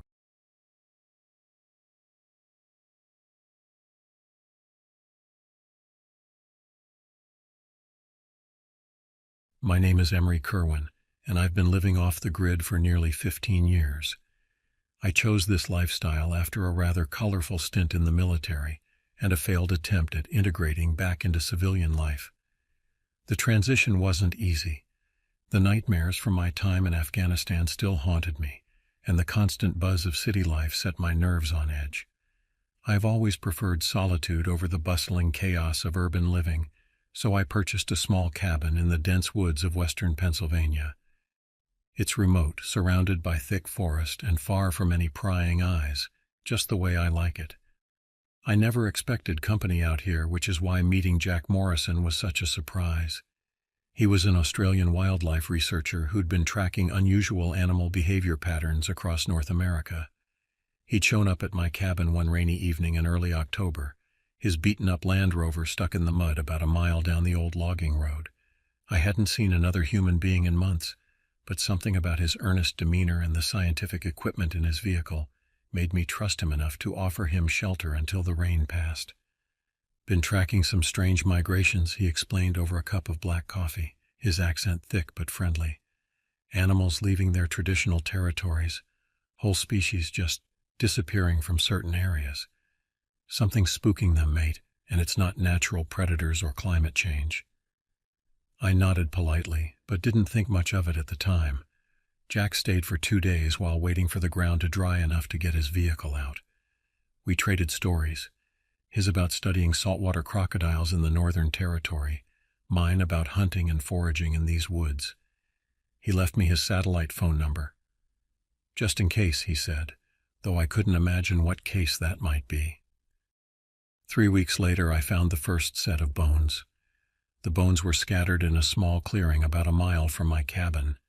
At first, I thought they were from a deer or maybe a coyote, but the more I looked, the less certain I became. These bones were too large to belong to any of the usual wildlife around here. And the skull, it had an almost human shape but was larger and elongated, with teeth that didn't belong to any creature I'd ever seen. The canines were massive, curved like scimitars, and the eye sockets were positioned differently than any primate I'd studied in my amateur research. I spent 12 years in special forces, saw things in remote corners of the world that most people wouldn't believe, but nothing had prepared me for this. The late afternoon sun was filtering through the trees, casting long shadows across the forest floor. A cool breeze carried the scent of decay, stronger than it should have been for bones that looked picked clean. My military training kicked in, and I began to document everything I saw. I took pictures with my old digital camera, careful to include common objects for scale. I measured the skull using my knife, 11 inches from front to back, larger than a human skull but smaller than a bear's. The teeth were unlike anything I'd seen before, a combination of sharp carnivore canines and flat herbivore molars, but arranged in a pattern that didn't match any known species. I decided to head back to the cabin, planning to return with proper tools the next day. I couldn't shake the feeling that something wasn't right. I'd spent years hunting and foraging in these woods, and I knew every inch of this place. But the sight of those bones made my skin crawl in a way that 15 years of military service never had. That night I had trouble sleeping. Every creak of the wooden beams in my cabin seemed amplified. The wind had picked up, and branches scraped against the roof like skeletal fingers. I kept thinking about the bones, the way they were scattered, as if something had torn whatever it was apart, and then left the remains there like some sort of grisly offering. I thought about calling Jack. His words about unusual animal behavior kept running through my mind, but I dismissed the idea. The satellite phone he'd given me was for emergencies, and finding some strange bones hardly qualified. Still, I made sure my shotgun was loaded and within reach. The next morning I loaded up a small pack with my knife, some rope, and a shovel, then headed back to the clearing. The forest was unusually quiet, the only sound my boots crunching on the dry leaves. I was halfway to the clearing when I noticed the silence. No birds, no insects, just the quiet rustle of the wind through the trees. It was as if the entire forest was holding its breath. When I reached the clearing, the bones were gone. I stood there, staring at the spot where they had been. There wasn't a trace left, not even a disturbed leaf. It was as if they had never existed. I knelt down, running my fingers through the dirt, but there was nothing. I felt a knot of unease tighten in my chest. I knew what I had seen. This wasn't my imagination. I had the photos to prove it. I spent the rest of the day searching the area, but I didn't find anything. No bones, no tracks, nothing. By the time I made it back to the cabin, the sun was setting, and a sense of dread had settled over me like a heavy blanket. Something was out there, something that didn't want to be found. I was surprised to hear the rumble of an engine the next morning. Jack's Land Rover appeared through the trees, covered in mud and pine needles. He looked different, tenser, his usually cheerful face drawn with worry. "You've seen something, haven't you?" he asked before I could even greet him. "Something that shouldn't exist?" I showed him the photos I'd taken of the bones. His hands trembled slightly as he flipped through them on my camera's small screen. "Bloody hell," he whispered. "It's just like the others." Jack explained that he'd been tracking similar findings across North America. Strange bones, unusual tracks, and most disturbing of all, missing hunters. He pulled out a laptop from his vehicle and showed me his research. Photographs from different locations, all showing bones similar to what I'd found, all disappearing within 24 hours of discovery. "There's a pattern," he said, spreading a map across my kitchen table. "The sightings, the missing persons reports, they're all moving. Whatever this is, it's not just one creature, it's multiple, and they're migrating." That night we heard it, a low, guttural sound that seemed to echo through the trees. It was unlike anything I had ever heard before, a mix of a deep growl and a hiss, almost like a cross between a crocodile and a bear. Jack's face went pale. "That's it," he whispered. "That's the sound I recorded in Montana last month." I grabbed my shotgun and threw open the door, stepping out onto the porch. The sound came again, this time closer, and I could feel the vibration of it in my chest. I aimed the shotgun toward the trees, my finger hovering over the trigger, but I didn't see anything. The forest was pitch black, the only light coming from the sliver of moon above. Jack joined me, holding a sophisticated-looking thermal camera. "Movement," he muttered, "about 200 meters out. Big, really big. We backed into the cabin and shut the door, bolting it again. The sound continued, growing louder, more aggressive until it suddenly stopped, leaving an eerie silence in its wake. "We need to get out of here," Jack said, but I shook my head. "This is my home," I replied, "and whatever this thing is, it's threatening it. I'm not running." The next morning, we decided to head into town to get some supplies and maybe see if anyone else had heard or seen anything unusual. The nearest town was about 20 miles away, a small place called Elk Creek, with a population of just under 1,000. It was the kind of town where everyone knew each other, and outsiders like me were regarded with a mix of curiosity and suspicion. We stopped by the local general store, picking up some canned goods and a few other supplies. The store owner, a wiry old man named Gus, was behind the counter. He eyed us as we approached, his thin lips curling into a knowing grin. "Morning, Emery," he said, then nodded at Jack. "So you've got company." "Need to stock up," I said, placing the items on the counter. "You hear anything strange in the woods lately?" Gus raised an eyebrow, pausing as he rang up our purchases. "Strange how?" I hesitated, unsure how much to say. "Found some bones in the woods, but they disappeared, and there was a noise, something I've never heard before." Gus stopped, his eyes narrowing. "What kind of noise?" "Hard to describe," I admitted, "but it wasn't anything natural." He stared at me for a long moment before shaking his head. "You might want to stay out of those woods for a while. There's been talk around town, people seeing things, hearing things. A couple of hunters went missing last week, never found their bodies, just their rifles." I felt a chill run down my spine, but I didn't let it show. Jack, however, was already pulling out his notebook. "How long has this been happening?" he asked Gus. "The missing hunters, the strange sightings?" Gus looked around the empty store before leaning in close. "Look, there are things about these woods that folks don't talk about, things that go back generations. My grandfather used to tell stories about creatures that lived in the deep forest, things that weren't supposed to exist. We all thought they were just stories to keep kids from wandering too far into the woods. But lately," he trailed off, shaking his head, "just be careful out there, both of you." The next few days passed in a tense, sleepless blur. Jack and I patrolled the area around my cabin, documenting everything we could. He set up motion-triggered cameras and collected samples of strange marks we found on trees, deep gouges that looked like claw marks but were too high up to be from any known predator. Then on the 5th day, we found the tracks. They were large clawed prints unlike any animal tracks I'd ever seen. The claws were long and curved, digging deep into the earth, and the pattern suggested something that walked on 2 legs. "These are fresh," Jack said, kneeling beside them, "no more than an hour old." We followed the tracks for about a mile before they abruptly ended at the edge of a small ravine. It was there that we saw it. The creature was standing on the other side of the ravine, partially hidden by the trees. It was massive, easily 8 feet tall, with a muscular, hunched frame. Its skin was rough and dark, almost like the hide of an alligator, and it had a long, serpentine tail that twitched as it watched us. But the most disturbing thing was its head, a grotesque blend of reptilian and simian features, with a snout full of sharp teeth that jutted out like a crocodile's. For a moment we just stared at each other, and then it let out that same bone-chilling sound we'd heard that first night. "Run!" Jack shouted, but I was already raising my shotgun. I fired off 2 rounds, but the creature didn't even flinch. Instead, it lunged toward us with terrifying speed, clearing the ravine in a single leap. I fired again, this time hitting it in the chest. The creature staggered but kept coming, its claws swiping at me with deadly precision. I managed to dodge, but just barely, the claws grazing my arm and tearing through my jacket.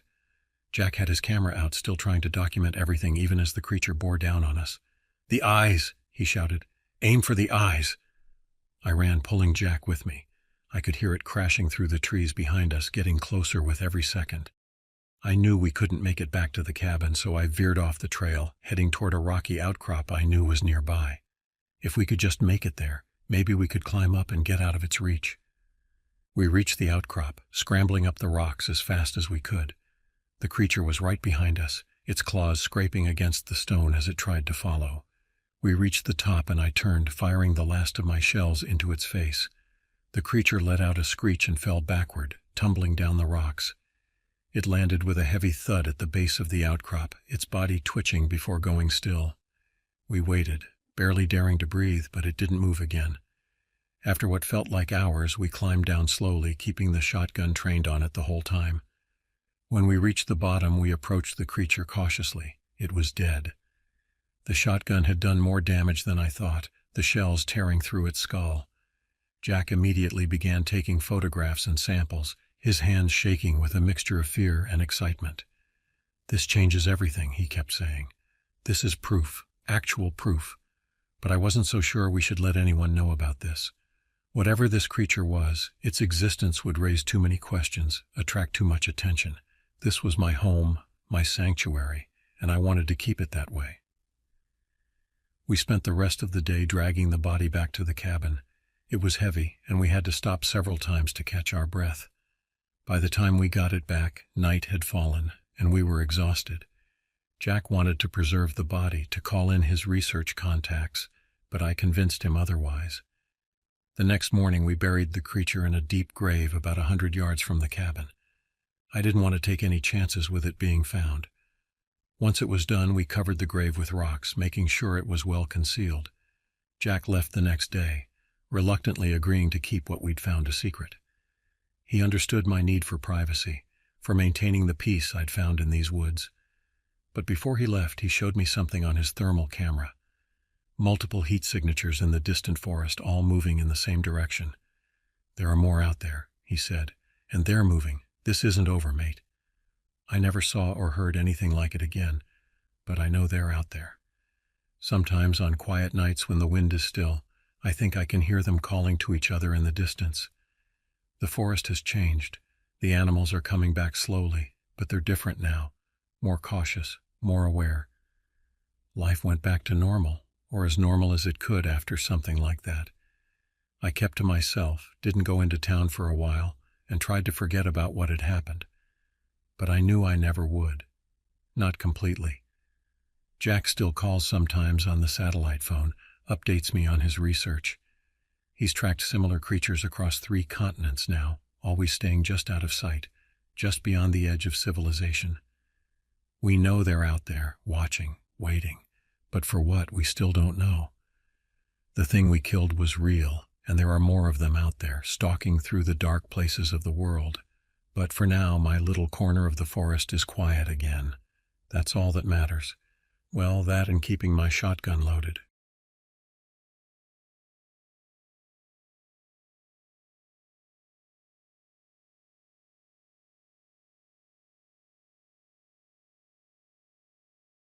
I never thought I'd be telling this story. Even now, my hands shake as I type these words, the memories of that night still fresh in my mind, despite the months that have passed. The doctors say writing about it might help, might make the nightmares stop. I'm not so sure, but I've got nothing left to lose. My name is Lester Godwin, and until last October, I lived alone in a cabin on the outskirts of Red Bluff, California. I wasn't always a hermit. 15 years ago, I was a successful civil engineer in Sacramento, married to the love of my life, Sarah. We had plans, dreams, the kind of future that seems set in stone until life reminds you how fragile everything really is. Sarah's death changed everything. Pancreatic cancer. By the time they caught it, it was already stage 4. I watched her fade away in just 6 months, and when she was gone, the city felt like it was suffocating me. Every street corner held a memory. Every restaurant we'd visited became a reminder of what I'd lost. I couldn't bear it. I had money saved, good money from years of working on major infrastructure projects, enough to buy a plot of land far from civilization and build something with my own hands. That's how I ended up in Tehama County, specifically in the foothills west of Red Bluff, where the Sacramento Valley gives way to wilderness. The land I bought was 20 acres of dense forest, mostly pine and oak, with a small clearing that looked perfect for a cabin. I spent 2 years building it myself, learning as I went. YouTube tutorials, library books, and trial and error were my teachers. The result wasn't anything fancy, just a single-story structure with a main room, a small bedroom, and a basic bathroom. Solar panels provided enough electricity for my modest needs, and a well gave me clean water. It wasn't much, but it was mine. Looking back, I should have noticed something was wrong long before that night. The signs were there, subtle at first, like pages from a book you don't realize you're reading until you're halfway through the story. It started with the birds, or rather the lack of them. 3 weeks before the incident, I realized I hadn't heard the morning chorus that usually woke me at dawn. The forest had grown quieter, the usual chattering of squirrels and chipmunks replaced by an unsettling silence that seemed to grow deeper with each passing day. I'd spent enough time in the wilderness to know that when animals go quiet, it usually means something's wrong. Typically, it signals the presence of a predator, a mountain lion or bear. But this was different. The silence felt heavier, more permanent, as if the wildlife wasn't just hiding, it was gone. Then came the smells. Living in the woods, you get used to all sorts of natural odors, decomposing vegetation, wet earth after rain, the occasional whiff of skunk or dead animal. But this was something else entirely. It would come in waves, usually at dusk or dawn, a sickly sweet stench that reminded me of rotten meat left in the sun, mixed with something else I couldn't quite identify. Something chemical, almost metallic. I started finding tracks too, though at first I tried to rationalize them away. They were deep impressions in the soft earth near my woodpile, too large for a bear but with a strange gait that didn't match any animal I knew. The stride was uneven, as if whatever made them was dragging one leg. But the most disturbing thing was the silence, not just the absence of wildlife, but a different kind of quiet that seemed to press against my ears like cotton wool. It was the kind of silence that makes you aware of your own heartbeat, that makes every creak of the cabin's wooden floors sound like a gunshot. October 3rd started like any other day. The morning was crisp, with that particular autumn chill that seems to catch in your throat. I spent most of it doing routine maintenance, checking the solar panels, cleaning the gutters, making sure everything was ready for the coming winter. Living off the grid means you can't afford to let things slide. One broken pipe or loose connection could mean the difference between comfort and crisis when the cold really sets in. I remember checking my supplies that afternoon, something I did religiously every first week of the month. 2 months' worth of canned goods, plenty of dried foods, medical supplies, and enough ammunition for my hunting rifle to last through winter. I'd always been methodical about these things, but that day, something made me double-check everything. Call it instinct or paranoia, but I had this nagging feeling in the pit of my stomach that I couldn't shake. The wind picked up around 4 in the afternoon, bringing with it that unnatural cold I mentioned earlier. It wasn't just the temperature that felt wrong. It was the way the wind moved through the trees. Instead of the usual rustling sound, it made a kind of whining noise, like air being forced through a narrow pipe. The branches swayed in patterns that didn't match the wind's direction, as if something was disturbing them from below. I was stacking firewood when I first heard it, that sound that would haunt my dreams for months to come. It wasn't quite a bark or a howl. It was something in between but wrong somehow, as if whatever made it was trying to imitate natural animal sounds but couldn't quite manage it. The closest comparison I can make is to a person trying to mimic a wolf's howl while gargling water, but even that doesn't quite capture the wrongness of it. As dusk settled in, that strange sound grew closer. I'd spent enough time in these woods to know that most predators don't announce their presence. They stalk silently. But whatever this was seemed to want me to know it was coming. The smell hit me next, that rotting meat stench I'd noticed earlier, but stronger now, more concentrated. It made my eyes water and my stomach turn. I retreated inside the cabin, making sure to bolt the door behind me. The cabin itself wasn't much, but I'd built it solid. The walls were thick logs, properly sealed and reinforced. The windows were double-paned and barred, not because I was paranoid, but because bears had been known to break into cabins in the area. The wood-burning stove in the corner provided both heat and comfort, its soft orange glow the only illumination besides my battery-powered lamp. I threw another log on the fire, trying to focus on the mundane task instead of the growing unease in my gut. The technical aspects of survival had always been my comfort zone, checking supplies, maintaining equipment, solving practical problems. But nothing in my years of engineering or wilderness experience had prepared me for what came next. The dragging sound started around 10 p.m. It was distinct, a heavy mass being pulled across the ground, accompanied by that wet, rasping noise I'd heard earlier. Something scraped against the outer wall of the cabin, and I could feel the vibration through the floorboards. Whatever it was big. I grabbed my rifle, a Remington 700 in .308 Winchester. It wasn't just for show. I'd practiced regularly at the makeshift range I'd set up behind the cabin. Living alone in the wilderness, you need to be prepared for anything, or so I thought. The blood trail I found outside looked almost black in the beam of my flashlight. It led from the tree line to my cabin, a grotesque path that glistened wetly in the artificial light. The rational part of my mind tried to make sense of it. Maybe a wounded animal, perhaps a bear, had caught something and was dragging it back to its den. But bears don't leave trails like this, and they certainly don't make sounds like what I was hearing. The deer carcass in the clearing was my first real indication that I was dealing with something beyond my experience. I'd seen plenty of animal kills before. Clean kills by mountain lions, messy ones by bears, even the aftermath of coyote packs. This was different. The deer hadn't just been killed, it had been torn apart with surgical precision in some places and brutal force in others. Parts of it were scattered in a pattern that seemed almost deliberate, like some twisted artistic arrangement. What struck me most wasn't the violence of the kill, it was the waste. Predators kill to eat. They don't leave perfectly good meat rotting on the ground. This wasn't about food. This was about something else entirely. When I returned to the cabin, the scratching had stopped, but the silence that replaced it was worse. It was the kind of silence that feels like a physical presence, pressing against your eardrums until they hurt. I checked my phone. No signal as usual. The nearest neighbor was 3 miles away, and the main road was even further. I was on my own. The attack, when it came, was explosive. The door didn't just burst open, it practically disintegrated. The creature that came through was like nothing I'd ever seen, and trust me, I've seen plenty of wildlife. It moved like something between a bear and a man, but wrong in ways that my mind still struggles to process. Its fur was patchy, revealing skin that looked diseased, almost necrotic in places.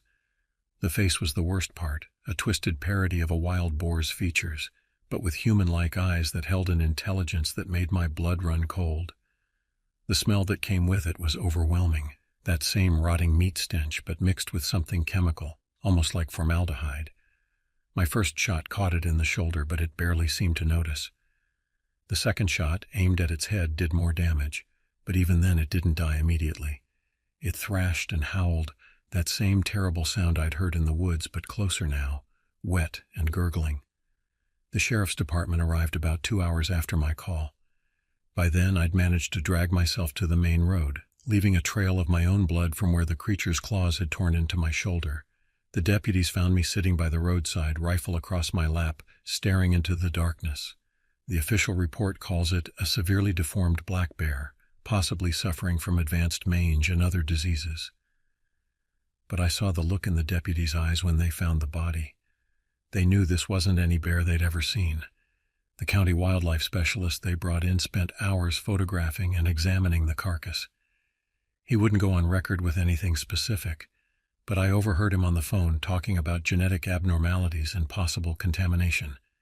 They took the body away in a specially sealed container. When I asked about it later, they told me it had been sent to a state facility for testing. I filed multiple Freedom of Information Act requests trying to track it down, but all I got back was bureaucratic runaround. The weeks following the incident were a blur of law enforcement interviews, medical examinations, and sleepless nights. The wounds in my shoulder required 27 stitches and left scars that still ache when the weather changes. The doctors found something else too, traces of an unknown substance in my blood that they couldn't identify. They said it might have come from the creature's claws, but the tests were inconclusive.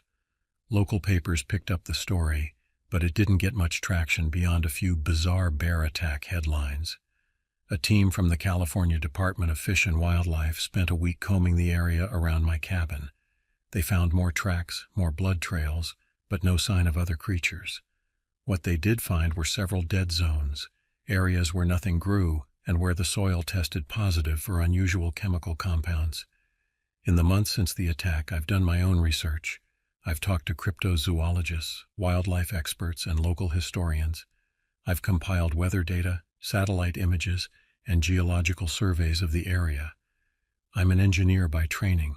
I deal in facts, in things I can measure and verify. But what happened that night doesn't fit into any rational framework I know. The area where I built my cabin has a history, it turns out. Back in the 1950s, there was a research facility about 10 miles away, officially listed as an agricultural testing station. It was shut down in 1963 after a series of accidents that were never fully explained. The records are mostly redacted, but what little I've found suggests they were doing more than testing crops. Local indigenous peoples have stories too, tales of something they called the Twisted Ones that lived in the deeper parts of the forest. According to their legends, these creatures weren't animals or spirits, but something in between, something that had been changed by forces they couldn't understand. I sold the cabin and the land 3 months after the incident. Couldn't bring myself to go back there, not after what happened. I live in town now, in a small apartment where I can hear my neighbors through the walls and see streetlights from my window. Some nights I miss the solitude of the forest, but then I'll hear a strange sound or catch an odd smell, and the memories come flooding back. The doctors say my shoulder will never fully heal. The scars pull and ache, and I've lost some range of motion in my right arm. But the physical wounds aren't what keep me up at night. It's the questions, the endless what-ifs that circle through my mind like hungry wolves. What if there are more of them out there? What if whatever caused this is still happening, still changing things in ways we don't understand? And most troubling of all, what if this is just the beginning? Last week I got a call from someone claiming to be with a government agency. They wouldn't say which one. They asked a lot of questions about that night, about the creature, about what I saw and heard and smelled. They seemed particularly interested in the chemical smell I'd mentioned and the dead zones the wildlife team found. The caller said they'd be in touch, but I haven't heard back. Yesterday I noticed a car parked across the street from my apartment. Dark sedan, tinted windows, government plates. It stayed there for 6 hours, then disappeared when I went to get a closer look. I've written this account because I need people to know what happened. Not the sanitized version in the official reports or the sensationalized stories in the tabloids, but the truth. Something is happening in those woods, something that defies explanation. And if you're reading this, and you live near wilderness, and you start noticing the animals going quiet and strange smells on the wind, don't ignore it. Don't try to rationalize it away like I did. Sometimes the monsters are real. Sometimes the stories are true. And sometimes the only difference between survival and death is how quickly you accept that everything you thought you knew about the world might be wrong.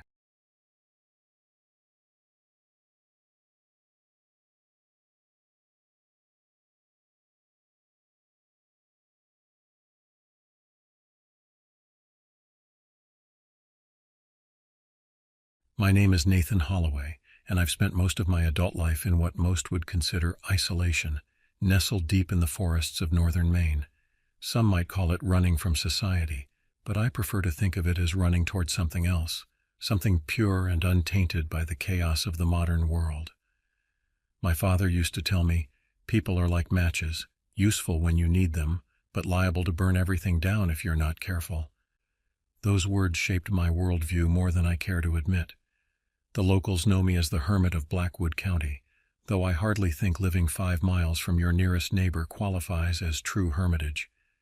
That neighbor was Marcus Wheeler, an old Vietnam vet who shared my appreciation for solitude.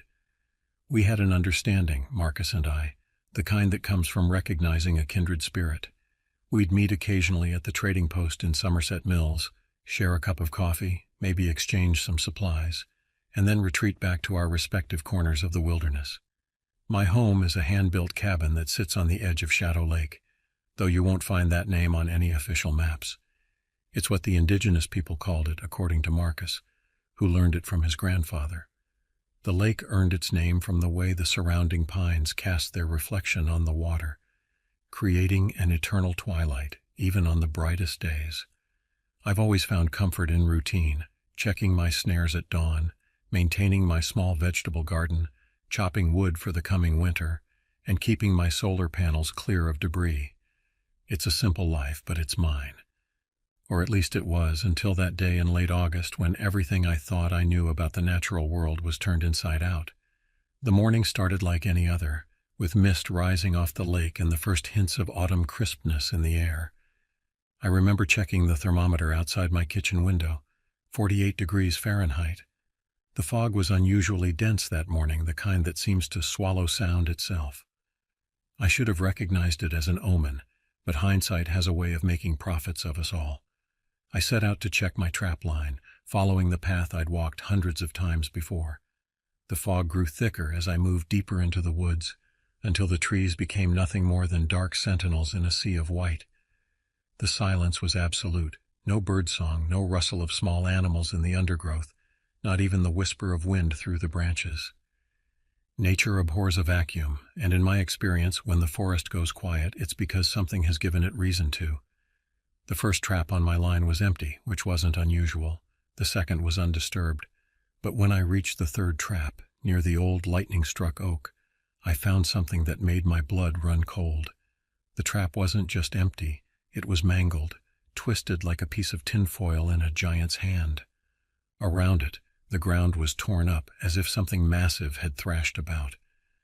I knelt to examine the tracks, and that's when I realized I'd made my first mistake of the day. I'd left my rifle back at the cabin. The prints in the soft earth were unlike anything I'd ever seen in my 30 years of woodcraft. They were huge, easily twice the size of a black bear's paw, but with a strange, almost human-like articulation to them. The closest thing I could compare them to would be a primate's hand, but distorted, with elongated fingers ending in what appeared to be hooked claws. The tracks led deeper into the woods, toward the area locals called the Devil's Backbone, a ridge of granite that runs like a twisted spine through the heart of the forest. I knew I should head back for my rifle, but curiosity got the better of me. I followed the trail, marking trees with my knife as I went, so I could find my way back through the fog. The terrain grew steeper, and the fog seemed to thicken with each step. The silence was broken only by my own careful footfalls and the occasional drip of condensation from the branches above. Then I heard it, a sound that still haunts my dreams. It was like a cross between a wolf's howl and the scream of a mountain lion, but deeper, more guttural, as if it came from something much larger than either. I froze, every instinct screaming at me to run. Through the fog, about 50 yards ahead, I saw movement. Something massive shifted between the trees, its form obscured by the mist. Then I caught a glimpse of eyes, pale, luminous orbs that seemed to float in the whiteness. They were set too high off the ground to belong to any natural predator I knew of. The thing moved closer, and I could make out more details through the fog. It walked on 2 legs, but with a strange loping gait that suggested it could drop to all fours at any moment. Its body was covered in what looked like dark, matted fur, but in places the skin beneath showed through, pale and almost translucent, like the belly of a cave fish. I began to back away slowly, trying to remember the direction of my cabin. The creature's head snapped toward me, those pale eyes fixing on my position. Its face, dear God, its face. The features were a nightmarish blend of bear and human, with a broad flattened nose and a mouthful of yellowed fangs that protruded at odd angles. What happened next is still a blur in my memory. The creature charged, covering the distance between us with impossible speed. I turned and ran, crashing through the underbrush with no thought for direction or stealth. Behind me I could hear it pursuing, its heavy footfalls shaking the ground. I don't know how long I ran or how far. The fog made navigation impossible, and several times I nearly slammed into trees that materialized out of the white void at the last second. My lungs were burning and my legs felt like lead, but terror kept me moving. Then I heard a familiar voice shouting my name. "Nathan, over here."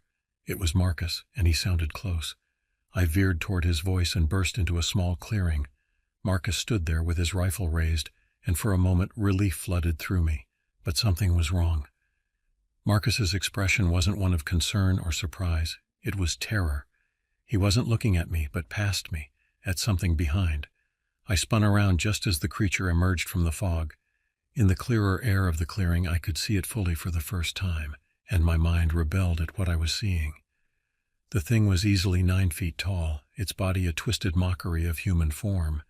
Its arms were too long, hanging almost to the ground, and its fingers ended in curved claws that looked capable of gutting a bear. But it was the eyes that held me transfixed. There was intelligence in them, a cold, calculating awareness that spoke of something far removed from mere animal instinct. Marcus fired, the sound of the rifle deafening in the enclosed space. The creature jerked as the bullet struck it, but instead of falling it roared, a sound that seemed to make the very air vibrate. Then it moved, faster than anything that size had any right to move. What happened next will stay with me until the day I die. The creature reached Marcus before he could chamber another round. With one swipe of its massive hand, it sent him flying into a tree trunk. The impact made a sound like a wet branch snapping. Marcus crumpled to the ground and didn't move again. I don't remember picking up Marcus's dropped rifle. I don't remember taking aim, but I remember pulling the trigger again and again until the magazine was empty. The creature staggered under the impacts, dark blood oozing from multiple wounds. It turned those terrible eyes on me one last time, and I swear I saw something like recognition in them, not of me specifically, but of what I represented. Then it turned and crashed away into the fog, leaving a trail of blood in its wake. I wanted to follow it to make sure it was dead, but Marcus needed me. I rushed to his side, but I knew before I reached him that it was too late. His neck was broken, his body broken in ways that made me sick to look at. I buried Marcus there in the clearing, marking his grave with a crude cross made from branches. I told the authorities he'd had an accident while hunting, a fall from a cliff face. They believed me because it was easier than believing anything else. The official report listed it as an accidental death, and that was that. But I know the truth. I know what's out there in those woods, what walks in the shadows between the trees. I've since learned that the indigenous people of this area had stories about something they called the Wendigo, a creature that was once human but had been transformed by darkness and hunger into something monstrous. I don't know if what I encountered was the same thing they spoke of, but I know it was real. I still live in my cabin by Shadow Lake. I still check my traps and tend my garden, but I never go into the woods unarmed now. The fog still rolls in on autumn mornings, thick and white as ever, but these days I stay inside until it burns off. Sometimes, on the quietest nights, I hear that roar in the distance, echoing across the lake. Marcus's cabin stands empty now, slowly being reclaimed by the forest. I go there sometimes to maintain the building and keep the memories alive. His death certificate says he died from a hunting accident, but the truth is written in the claw marks that still score the trees around that clearing. The creature's tracks have shown up a few times since then, always after heavy rains when the ground is soft. They lead toward the Devil's Backbone, where the forests are thickest and the shadows run deep. I've never followed them, and I never will. Some mysteries are better left unexplored. But I keep Marcus's rifle loaded and ready, and I've added extra locks to my doors and windows, because I know that somewhere out there, in the depths of these ancient woods, something waits. Something that walks like a man but isn't one, something that knows I'm here and remembers our encounter.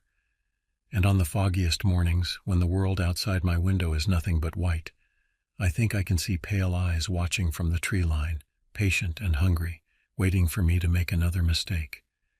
They say that true solitude is a gift, but it comes with a price. Mine was the knowledge that we're not alone in this world, that there are things in the shadows that defy explanation, things that remind us that for all our progress and civilization, we're still just visitors in these wild places. I'll stay here, though. This is my home, and I won't be driven from it. But I keep Marcus's rifle close, and I watch the fog roll in across Shadow Lake, wondering if today will be the day it returns, because some things, once seen, can never be unseen, and some memories, like the creatures that dwell in shadow, never truly die.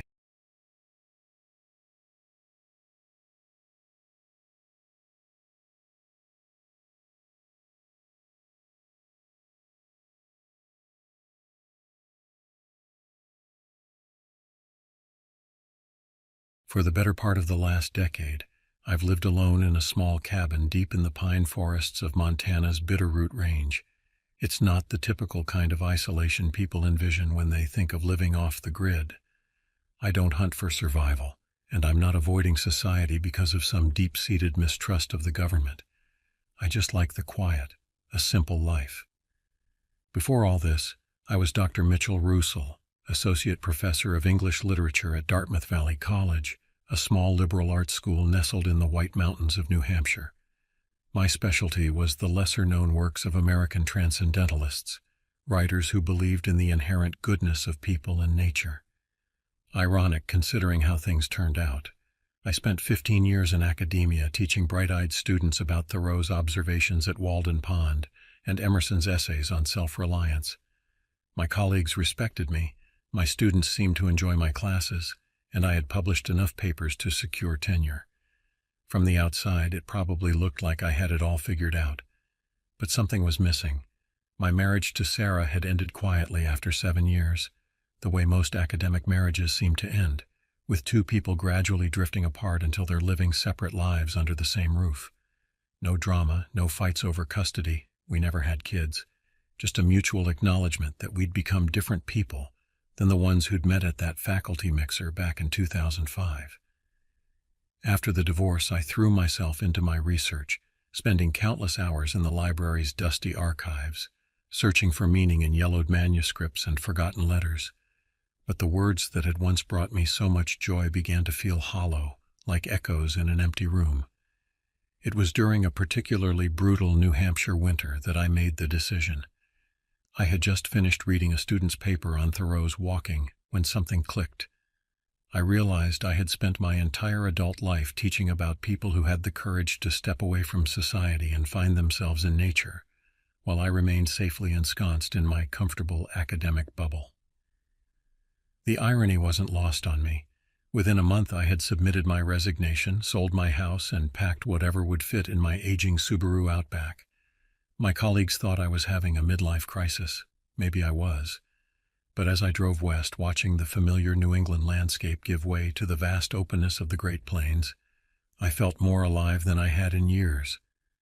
I found the cabin almost by accident.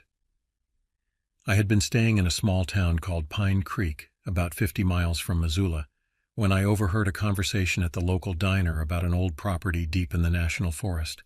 The owner, an elderly man named Frank Whitaker, had passed away the previous winter, and his children, who lived in Seattle, wanted to sell. The cabin was exactly what I was looking for, remote enough to ensure privacy, but not so isolated that I couldn't make it to town for supplies when needed. It sat on 40 acres of private land, surrounded by national forest on 3 sides. The structure itself was solid, if a bit weathered.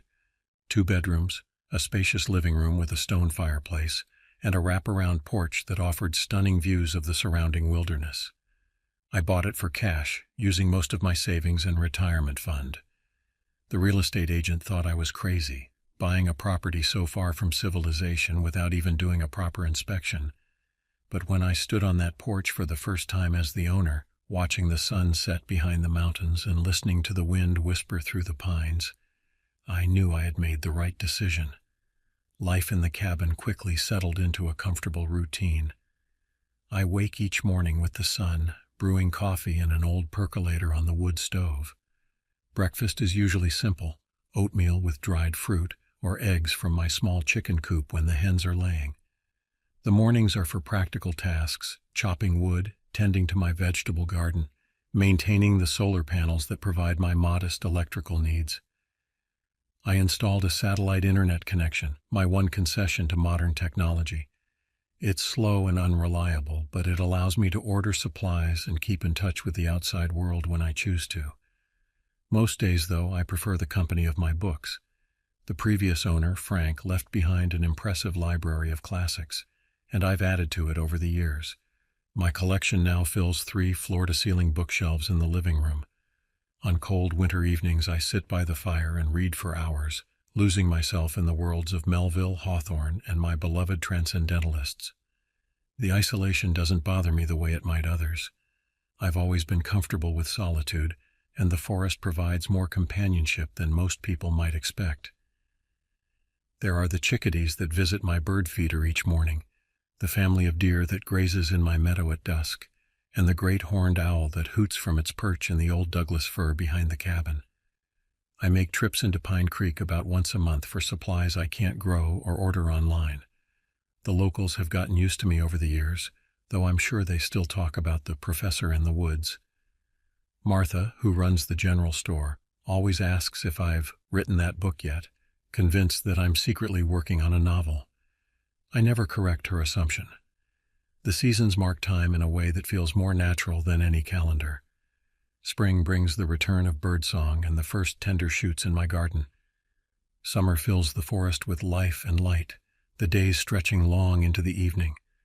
Fall paints the landscape in brilliant colors before the quiet blanket of winter settles over everything. It was during one of these transitions, as summer was giving way to autumn, that everything changed. Looking back, I should have noticed the signs earlier. The subtle shifts in the forest's rhythm, the unusual silences, the feeling of being watched. But when you live alone for so long, you learn to dismiss such things as tricks of the mind, until you can't anymore. The day it all started was unremarkable in every way. It was early September, and I was taking advantage of the cool morning air to split wood for the coming winter. The sky was that particular shade of Montana blue that seems to go on forever, and there was just enough crispness in the air to make physical labor pleasant rather than punishing. I remember pausing to admire how the sunlight filtered through the canopy, making the pine needles glitter like strands of gold. It was one of those moments of pure contentment that had drawn me to this life in the first place. And then I noticed the silence. Anyone who spent time in the wilderness knows that a forest is never truly quiet. There's always some ambient noise, birds calling, squirrels chattering, leaves rustling in the breeze. But in that moment, everything had stopped. It was as if someone had suddenly muted the world. I straightened up, the axe still gripped in my hands, and scanned the tree line. Nothing seemed out of place, yet something felt fundamentally wrong. It wasn't just the silence, it was the weight of it, the way it seemed to press against my ears like I was deep underwater. Years of living in the wilderness had honed my instincts, and every one of them was screaming that I was being watched. Not by a curious deer or a passing bear. I was familiar with those sensations. This was different. This felt intelligent, calculating. The feeling followed me throughout the day. As I worked in my garden, I found myself constantly looking over my shoulder. When I went to collect eggs from the coop, I noticed that the chickens were unusually agitated, clucking nervously and huddling in the corner furthest from the forest's edge. That evening I sat on my porch with a cup of tea, watching the sun set behind the mountains as I always did. But for the first time in years, I felt like an intruder in my own home. The familiar landscape seemed altered somehow, as if the trees had shifted slightly when I wasn't looking, creating shadows where there shouldn't be any. I went to bed early that night, making sure to lock all the doors and windows, something I rarely bothered with anymore. As I lay in bed listening to the old cabin settle around me, I tried to rationalize my unease. When you live alone in the wilderness, it's easy for your imagination to run wild. I'd seen it happen to other solitary people over the years, the way isolation can amplify every creak and rustle until they're jumping at shadows.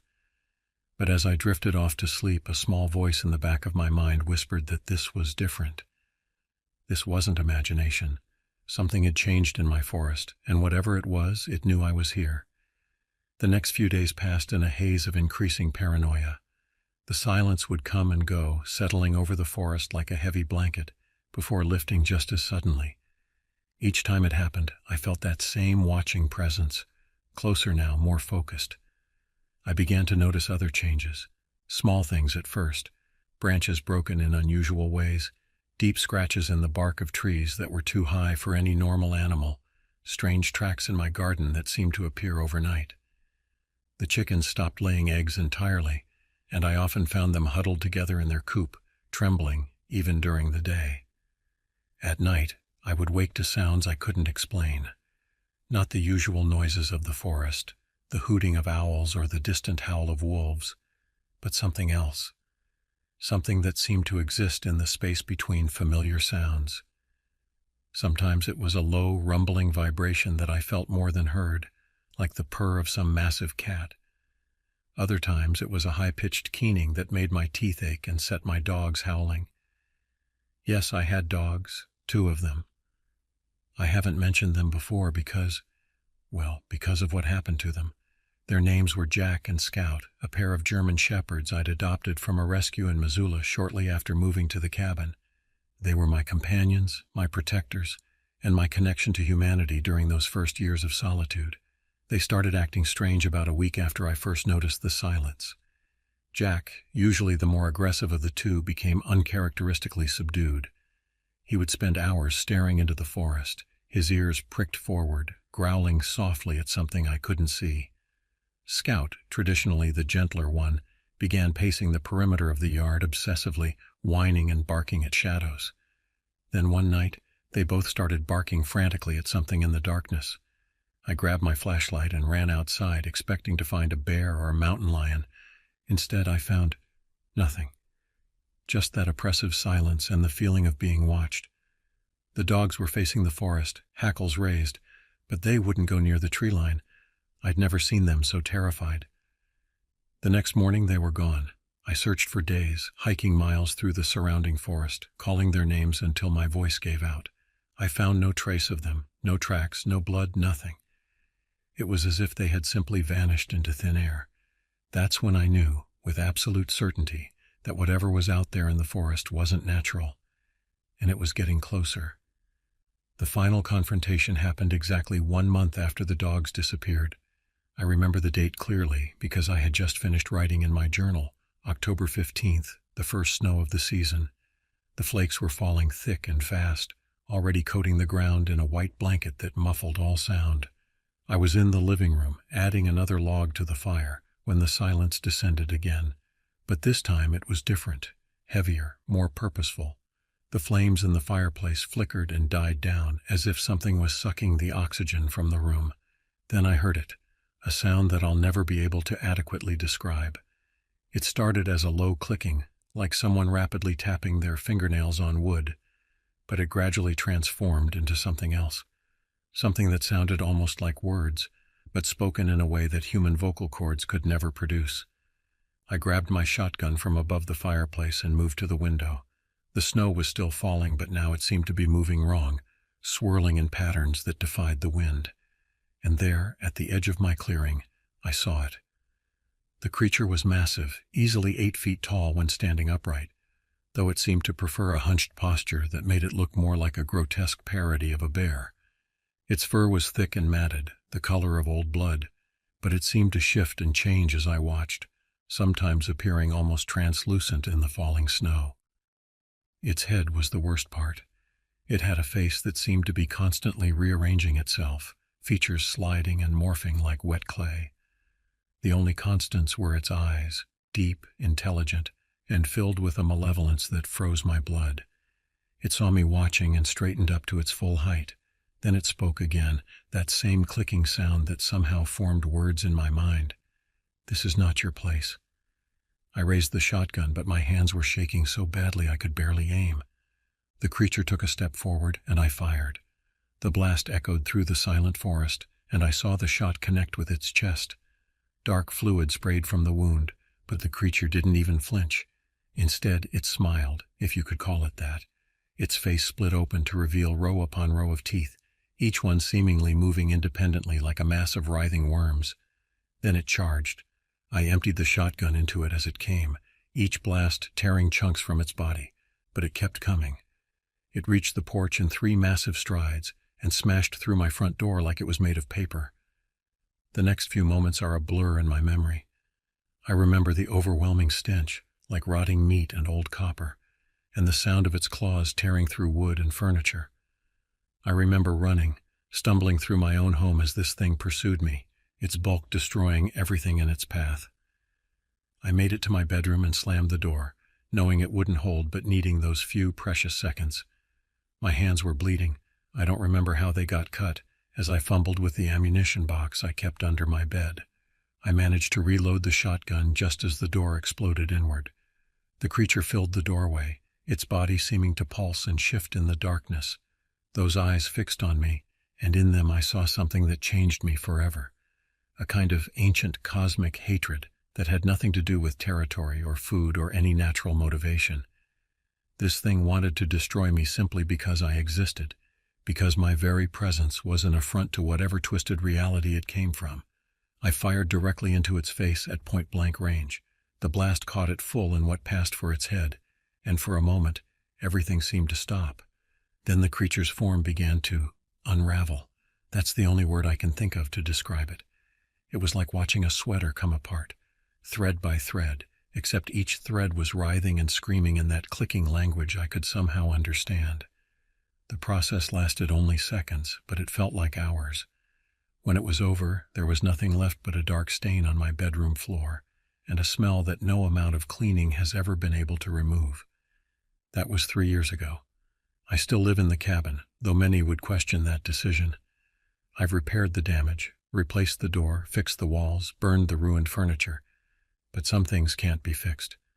The forest has never felt the same since that night. The silence comes more often now, and when it does, I stay inside.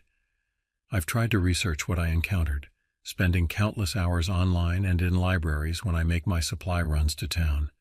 I've found fragments of similar stories scattered through history, tales of settlers and trappers encountering things in the wilderness that defied explanation.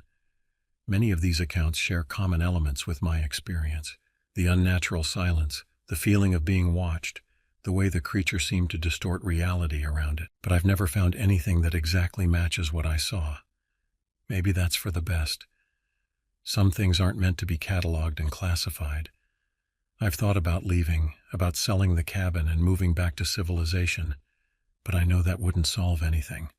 Whatever that thing was, it showed me that the boundary between our world and something else is thinner than we'd like to believe. Distance wouldn't make a difference. So I stay. I maintain my routine, chopping wood, tending the garden, reading my books, but I'm more careful now. I pay attention to the silence when it comes, and I never go into the forest after dark. I keep the shotgun loaded and close at hand, though I'm not sure it would make a difference if another one of those things appeared.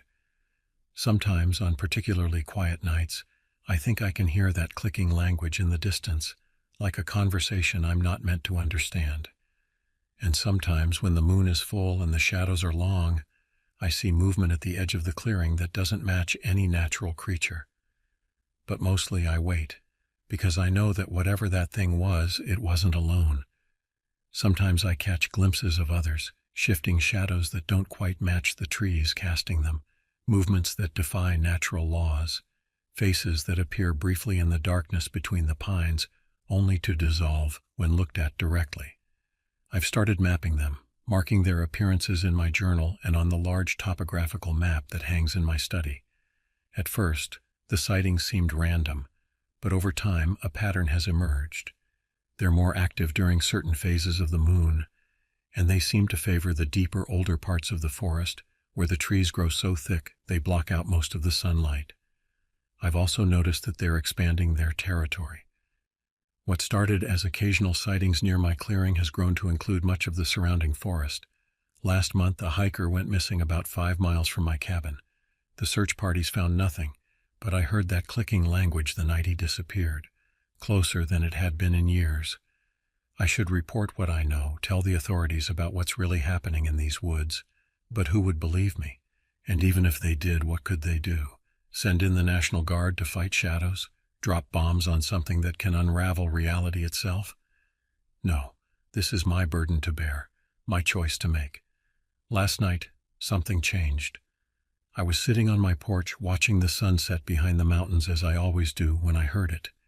That familiar clicking sound, but this time it was different, clearer, more purposeful, and it was coming from multiple directions at once.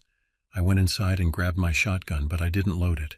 Instead, I sat down at my desk and began to write this account, because I finally understand what's happening. They're not just watching anymore. They're waiting for me to make a choice. You see, over these past 3 years, I've come to realize something. These creatures, whatever they are, aren't simply invading our world. They're reclaiming it.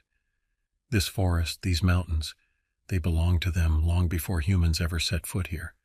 We're the intruders, not them. And now they're offering me a choice. I can feel it in the way they watch me, in the patterns of their movements, in the rhythm of their clicking speech. They want me to join them, to learn their ways, to become something different.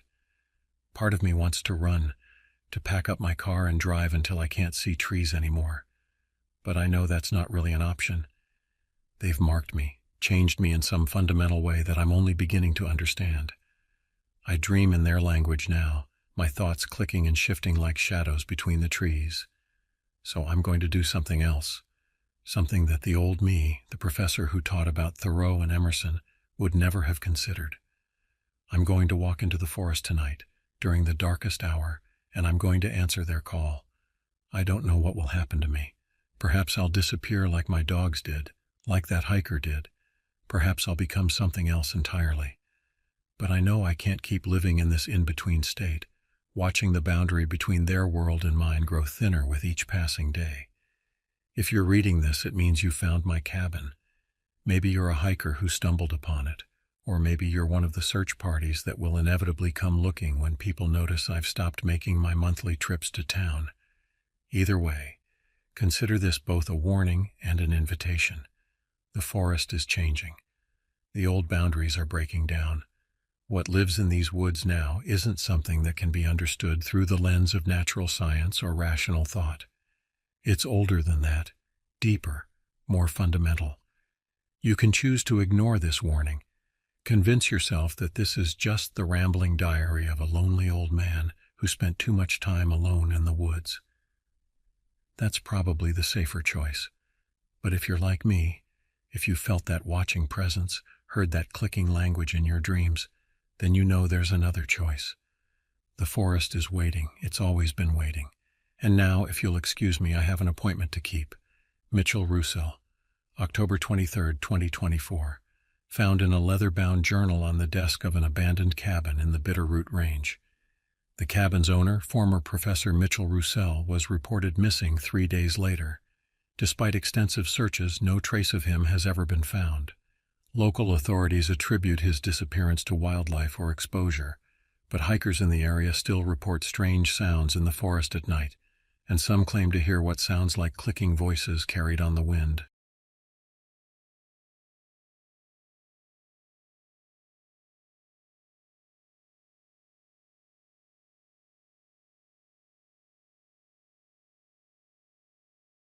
I never thought I'd be sharing this story. Even now, years later, my hands shake as I type these words, but I need to tell someone, anyone, about what happened in the Sapphire Mountains of western Idaho. Maybe then I can finally find some peace. My name's Marcus Chen, and I spent nearly 10 years living in what most would consider complete isolation. Before that, I was drowning in Silicon Valley's rat race, debugging code for a soulless tech giant in Palo Alto. 80-hour weeks, mindless meetings, and a corner office that felt more like a prison cell. I was making great money, but I was dying inside. The breaking point came during a particularly brutal product launch. After 3 days without sleep, I found myself staring at my reflection in the bathroom mirror, barely recognizing the hollow-eyed stranger looking back at me. That same day, I put in my resignation, liquidated my stock options, and started looking for property as far from civilization as I could get. I found it in the Sapphire Mountains, a small cabin on 40 acres of pristine wilderness, nestled between towering ponderosa pines and crystal-clear streams. The realtor warned me about the isolation, about the harsh winters and the challenges of living off-grid. I didn't care. All I saw was freedom. The first few years were everything I'd imagined and more. I threw myself into learning survival skills with the same intensity I'd once reserved for coding. I installed a sophisticated solar array, dug a well that tapped into an underground spring, and built a state-of-the-art greenhouse using my tech savings. I learned to hunt elk and deer, to identify edible plants, to track animals through the dense underbrush. My closest neighbor was an elderly rancher named Jim Rollins, whose property lay 5 miles down the valley. We'd wave when our paths crossed during supply runs to the small town of Sapphire Falls, but otherwise I was completely alone, and I loved it. I developed a routine. Wake at dawn, tend to the greenhouse, maintain the solar system, hunt or fish when needed, and spend evenings reading by the light of LED lamps powered by my batteries. The internet was spotty. I had a satellite connection for emergencies, but I rarely used it. The digital world that had once consumed my life felt like a distant memory. The first incident happened in the fall of my 4th year. I was doing maintenance on the greenhouse when I noticed the tracks. At first I thought they were from a grizzly. We had plenty of those in the area, but something was off. The prints were longer, more elongated than any bear track I'd ever seen, and the spacing suggested whatever made them had been walking on 2 legs. I dismissed it initially. The mind plays tricks when you're alone, and I'd seen plenty of strange tracks that turned out to have perfectly natural explanations. But then came the sounds. It started as a low, rhythmic thumping at night, like something massive walking through the woods. I'd heard all kinds of wildlife over the years, elk, moose, bears, mountain lions. But this was different. The footfalls were too deliberate, too measured, and they always seemed to circle the cabin, never coming closer, but never really leaving either. I installed motion sensor lights around the property, more for peace of mind than anything else. They started triggering at random intervals during the night, but whenever I'd look out, there was nothing there. Just the endless darkness of the forest and that feeling, that terrible feeling of being watched. The scratches appeared next. Deep parallel gouges in the logs of the cabin, too high up to be from a bear. They appeared randomly, always on different sides of the cabin, always at night. I set up game cameras, the expensive kind with night vision and motion tracking. Most nights they caught nothing unusual: deer, elk, the occasional mountain lion. Then came the footage that changed everything. It was a moonless night in late October. The camera triggered at 3:17 a.m., and what I saw made my blood run cold. The figure was enormous, at least 9 feet tall, moving with an unnatural fluidity through the darkness. Its fur was thick and matted, almost black in the infrared light, but it wasn't the size that terrified me. It was the way it moved, like it knew exactly where the cameras were, like it was studying them, studying me. I called Jim Rollins the next morning, trying to keep my voice steady as I described what I'd seen. There was a long pause before he spoke. "Stay put," he said. "I'm bringing some people over." Jim arrived that afternoon with 3 other men, all experienced hunters who'd grown up in the valley. They watched the footage in silence, their faces growing grimmer with each passing second. "We've heard stories," one of them, a weathered man named Pete, finally said. "Old tales from the Nez Perce about something in these mountains, something that was here long before any of us." They insisted on staying the night, setting up a watch rotation. I didn't argue. Having 4 experienced outdoorsmen with high-powered rifles made me feel slightly safer. But as the sun set and darkness crept in, I could sense their unease growing. The attack came just after midnight. I was asleep when the first gunshot rang out. By the time I grabbed my rifle and made it to the front room, all hell had broken loose. The motion lights were strobing, casting bizarre shadows across the clearing. I could hear shouting, more gunfire, and then that sound, a roar that seemed to shake the very foundations of the cabin. Pete came crashing through the front door, his face streaked with blood. "Run!" he screamed. "For God's sake, run!" I caught a glimpse through the doorway of something massive moving through the strobing lights. Jim was on the ground, not moving. The other 2 hunters were nowhere to be seen, and then I saw its face. Human eyes. That's what haunts me the most, not animal eyes, but human eyes set in a face that was a nightmare fusion of man and beast. They held an intelligence, a malevolence that froze me in place. Pete's rifle cracked beside me, and the creature vanished into the darkness with impossible speed. We could hear it moving through the woods, its roars mixing with other sounds, sounds that might have been screams. We didn't wait for dawn. We took my truck, driving like madmen down the mountain roads until we reached Sapphire Falls. The sheriff organized a search party at first light, but they found nothing. No bodies, no blood, no sign of Jim or the other hunters. Just those same massive tracks, leading deeper into the wilderness. I never returned to the cabin. I couldn't. I sold the property for a fraction of what I'd paid and moved to Portland, where I took a job at a small software company. I told myself I was done with isolation, done with the wilderness, but the truth is I was running. The official report listed Jim and the others as missing, presumed dead from a bear attack. The sheriff suggested I stick to that story, and I have until now. But I know what I saw that night. I know it wasn't a bear that killed those men. Sometimes, on dark nights when the wind blows just right, I swear I can hear that roar again. And I wonder, did I really escape? Or did it let me go? Is it still out there in the Sapphire Mountains, waiting for the next person foolish enough to think they can live alone in its territory? I keep the game camera footage on an encrypted hard drive in my safe. I've never shown it to anyone else. Some nights I'm tempted to upload it, to share my proof with the world. But then I remember those eyes, that terrible intelligence, and I leave it locked away. Because deep down, I know the truth. Some things in this world are better left undisturbed. Some places are meant to remain wild and empty. And some stories, like the one I've just told you, are better off being dismissed as fiction, even if we know they're not.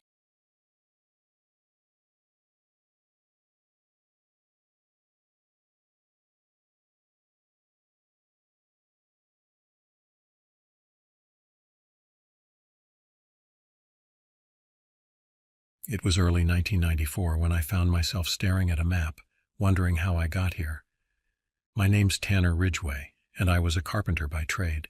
But after a series of bad jobs and worse bosses, I decided I needed a break from the chaos of city life. A friend mentioned an old family cabin up in the Ouachita Mountains of Arkansas, unused for years, and it seemed like the perfect getaway to clear my head. I'd always been a hands-on kind of guy, able to fix just about anything with wood and nails.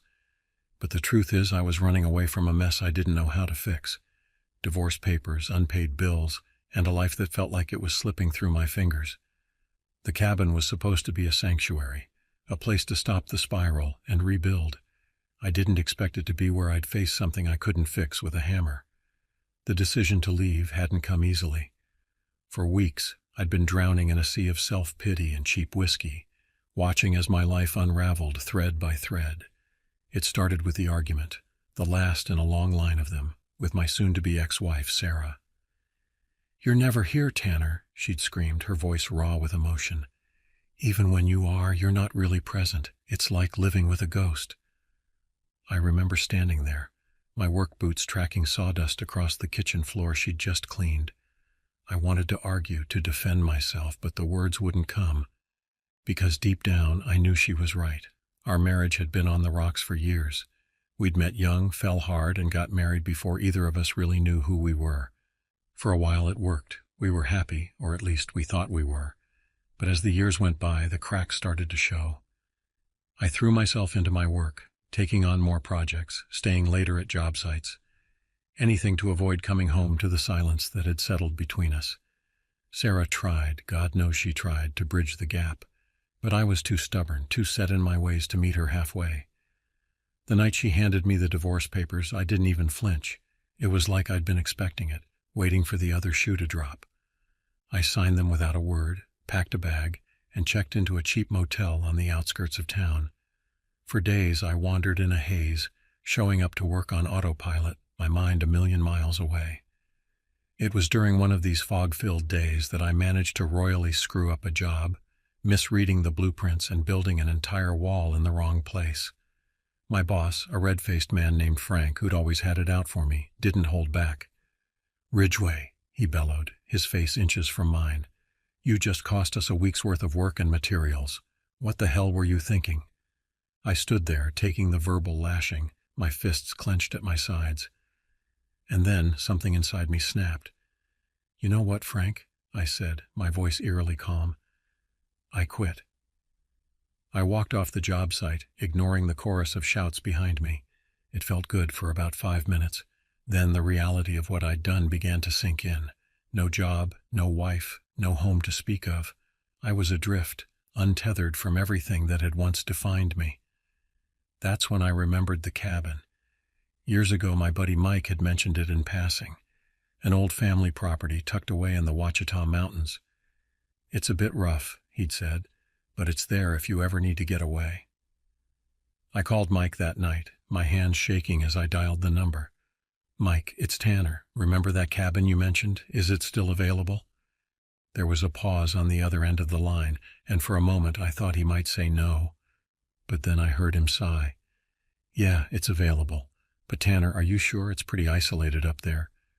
I almost laughed. Isolated was exactly what I needed. I'm sure, I said, trying to keep the desperation out of my voice. I just need some time to clear my head, you know? Mike was quiet for a moment, and I could almost see him running his hand through his hair, a habit he'd had since we were kids. All right, he finally said. I'll text you the directions. But Tanner, be careful up there. It's different. I thanked him, promising to check in regularly, and hung up. As I packed my truck with what little I owned, I felt a glimmer of hope for the first time in months. This was it, my chance to start over, to find myself again. Little did I know what I'd find in those mountains would change me forever, in ways I couldn't possibly imagine.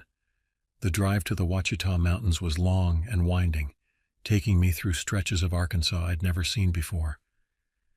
As the cityscape faded in my rearview mirror, replaced by rolling hills and dense forests, I felt a weight lifting from my shoulders. The further I got from my old life, the easier it became to breathe. I'd left early in the morning, the sky still tinged with the pink and orange hues of dawn.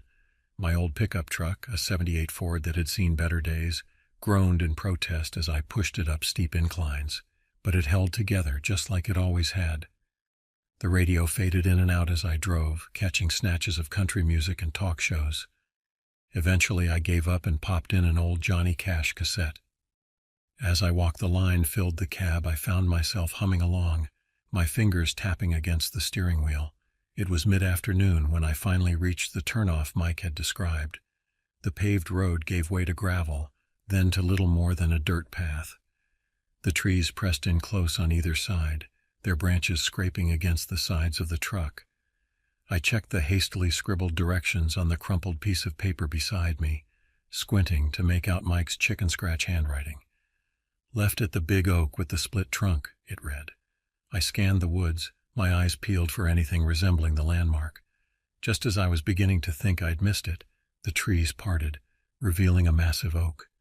Its trunk was indeed split, as if it had been struck by lightning long ago.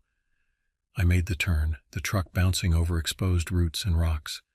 The path narrowed even further, to the point where I was sure I'd have to get out and walk the rest of the way. But then, suddenly, the trees gave way to a small clearing. And there it was, the cabin. My first thought was that Mike had undersold just how rough the place was. The cabin looked like it had been abandoned for decades, not just a few years. The roof had partially caved in on one side. The windows were so grimy I couldn't see through them, and the front door hung at an awkward angle, its hinges rusted and bent. For a moment I sat in the truck staring at the dilapidated structure. A part of me wanted to turn around, to head back to civilization and figure out another plan. But then I remembered what I was running from, the failed marriage, the lost job, the mountain of debt. At least here I had a purpose. I could fix this place up, make it livable. It was something tangible, something I could control. I killed the engine and stepped out of the truck, the gravel crunching under my boots. The air was different here, crisp and clean with a hint of pine. I took a deep breath, feeling it fill my lungs. As I approached the cabin, I could hear the soft creaking of wood, the structure settling in the afternoon heat. Up close, I could see that the damage wasn't as bad as it had first appeared. The roof would need work, sure, and the windows would have to be replaced. But the foundation looked solid, and most of the walls were intact. I reached out, running my hand along the rough-hewn logs that made up the cabin's exterior. Despite the years of neglect, there was something solid about it, something that had weathered the test of time. All right, I muttered to myself, a small smile tugging at the corners of my mouth. Let's see what we're working with here. I made my way to the front door, giving it a gentle push. It groaned in protest but swung open, revealing the cabin's interior. Dust motes danced in the shafts of sunlight that streamed through the holes in the roof. The floor was littered with leaves and debris that had blown in over the years. But beneath the layer of grime and neglect, I could see the bones of something beautiful. The main room was spacious, with a stone fireplace dominating one wall. A small kitchenette occupied one corner, and a ladder led up to a loft area that I assumed served as the bedroom. I spent the next hour exploring, taking mental notes of what needed to be fixed and what could be salvaged. By the time I finished, the sun was starting to dip low on the horizon, casting long shadows across the clearing. I headed back to the truck, retrieving my sleeping bag and a cooler filled with supplies. It wasn't much, but it would do for the night. As I unrolled the sleeping bag on the dusty floor, I felt a sense of peace wash over me. For the first time in months, I wasn't thinking about Sarah or the divorce or the mess I'd left behind. Here in this run-down cabin in the middle of nowhere, I had a clean slate, a chance to rebuild not just the cabin but myself. As I drifted off to sleep that night, the sounds of the forest surrounding me, I felt something I hadn't felt in a long time: hope. Little did I know that hope would soon be tested in ways I could never have imagined. The next few days fell into a rhythm, a pattern of work and solitude that I found oddly comforting. I'd wake at dawn, the sunlight filtering through the gaps in the roof serving as my alarm clock. After a quick breakfast of instant coffee and granola bars, I'd set to work. The first order of business was the roof. I'd brought along some basic tools and supplies, enough to patch the worst of the damage. It wasn't a permanent fix, but it would keep the rain out until I could do a proper job. As I worked, I found myself talking out loud, narrating my actions as if I were teaching an invisible apprentice. It was a habit I'd picked up years ago on job sites, a way to organize my thoughts and stay focused. "All right, we've got a rotted beam here," I'd mutter, running my hand along the splintered wood. "Need to cut it out and replace it. Measure twice, cut once." The physical labor was therapeutic. With each nail I drove, each shingle I replaced, I felt like I was rebuilding more than just the cabin. I was piecing myself back together, bit by bit. During breaks, I'd explore the surrounding area. The cabin sat in a small clearing, but beyond that, the forest stretched out in every direction. Towering pines and old-growth hardwoods created a canopy overhead, dappling the forest floor with patches of sunlight. I discovered a small stream about a quarter-mile from the cabin, its clear water bubbling over smooth rocks. It was here that I'd sit during the hottest part of the day, letting the cool mist from the water refresh me. One afternoon, as I was making my way back to the cabin, I stumbled upon an old shed I hadn't noticed before. It was half hidden by overgrown vines and bushes, its weathered wood blending in with the surrounding trees. Curious, I pushed aside the foliage and pried open the rusted door. The hinges groaned in protest, and for a moment I thought they might give way entirely.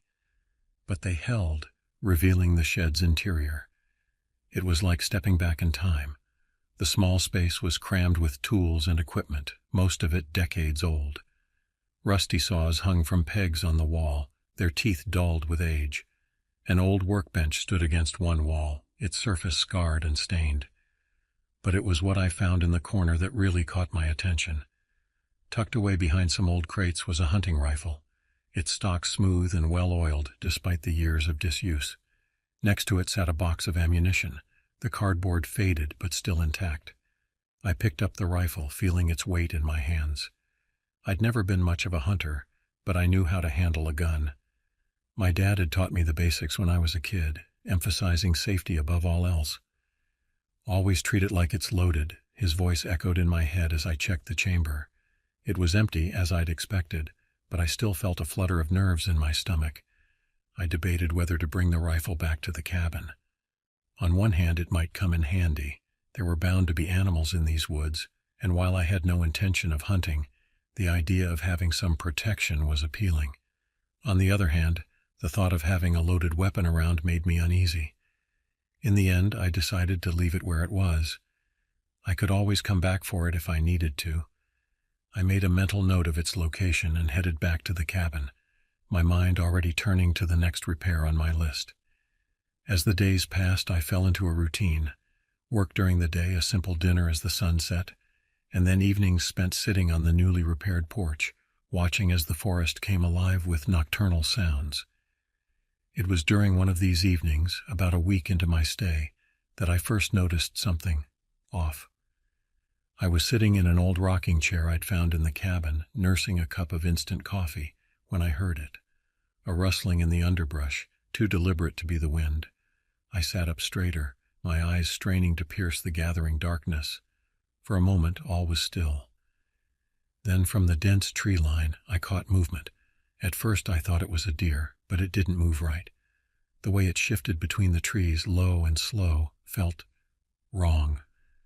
A chill ran down my spine despite the warm evening air. Whatever it was big, much larger than any deer I'd ever seen, and it didn't seem to care that I was there. I stood up slowly, setting my coffee mug down on the porch railing. My heart was pounding, a steady drumbeat in my ears. I took a step towards the edge of the porch, squinting into the darkness. And then, as suddenly as it had appeared, the movement stopped. The forest fell silent, an unnatural hush descending over the clearing.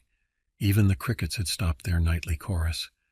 I stood there for what felt like hours, every muscle in my body tense, waiting for something. But nothing came. Eventually, the normal sounds of the night resumed, as if someone had flipped a switch. I retreated back into the cabin, double-checking that I'd locked the door behind me. As I lay in my sleeping bag that night, I couldn't shake the feeling that I was being watched. It was ridiculous, I told myself. Probably just a bear or a large deer, nothing to worry about. But as I drifted off into an uneasy sleep, a small voice in the back of my mind whispered a warning.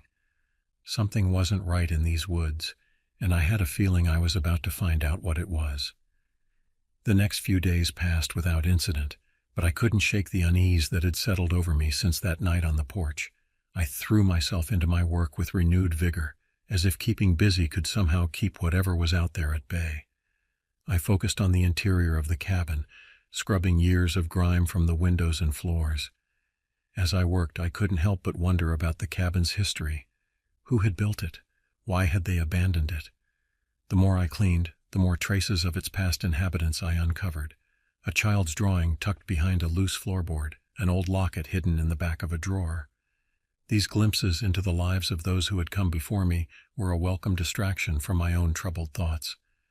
I found myself creating stories about them in my mind, imagining their lives and the reasons they might have left this place behind. But as night fell, my unease would return. I'd find myself sitting on the porch, straining my eyes against the darkness, searching for any sign of movement in the tree line. More often than not, I'd see nothing. But sometimes, just on the edge of my vision, I'd catch a flicker of something, a shadow moving against shadows, there and gone so quickly I could almost convince myself I'd imagined it. It was on the third night after my initial sighting that things took a turn. I was outside, sharpening some old tools I'd found in the shed. The repetitive motion was soothing and I'd lost track of time. The sun long since dipped below the horizon. That's when I heard it, a rustling that was too deliberate to be the wind. I paused, my hand frozen mid-stroke on the whetstone. For a moment, all was silent. Then, from the dense tree line, I caught movement. At first I thought it was a deer, but it didn't move right. The way it shifted between the trees, low and slow, felt wrong. Whatever it was big, much larger than any deer I'd ever seen, and it didn't seem to care that I was there. I stood up, wiping my hands on my jeans, and grabbed the flashlight from my bag. My heart was pounding so hard I could feel it in my throat. I aimed the light at the tree line, the beam slicing through the thick Arkansas night. For a moment, nothing. Then, just as I was about to turn back to the cabin, I saw it. A shape hunched low to the ground, covered in a matted dark coat that almost looked like it had patches of skin exposed. It wasn't a bear, that much I knew. The shoulders were too pronounced, too sharp, and it moved in a way that reminded me of a giant, hairless wolf. It looked right at me, though I couldn't see its eyes. I wasn't sure it had any. I backed up slowly, the light from my flashlight shaking as my hand trembled. I wasn't armed except for the old hatchet I'd been using for firewood, which lay uselessly near the chopping block. The creature, or whatever it was, sniffed the air like it was testing for something. Then, to my horror, it took a step forward, emerging fully from the tree line. In the harsh beam of my flashlight, I could see it clearly for the first time. It stood on all fours, but its front legs were unnaturally long, ending in what looked like hands rather than paws. Its skin was a patchwork of fur and exposed flesh, as if it were molting. But it was the face that would haunt my nightmares for years to come.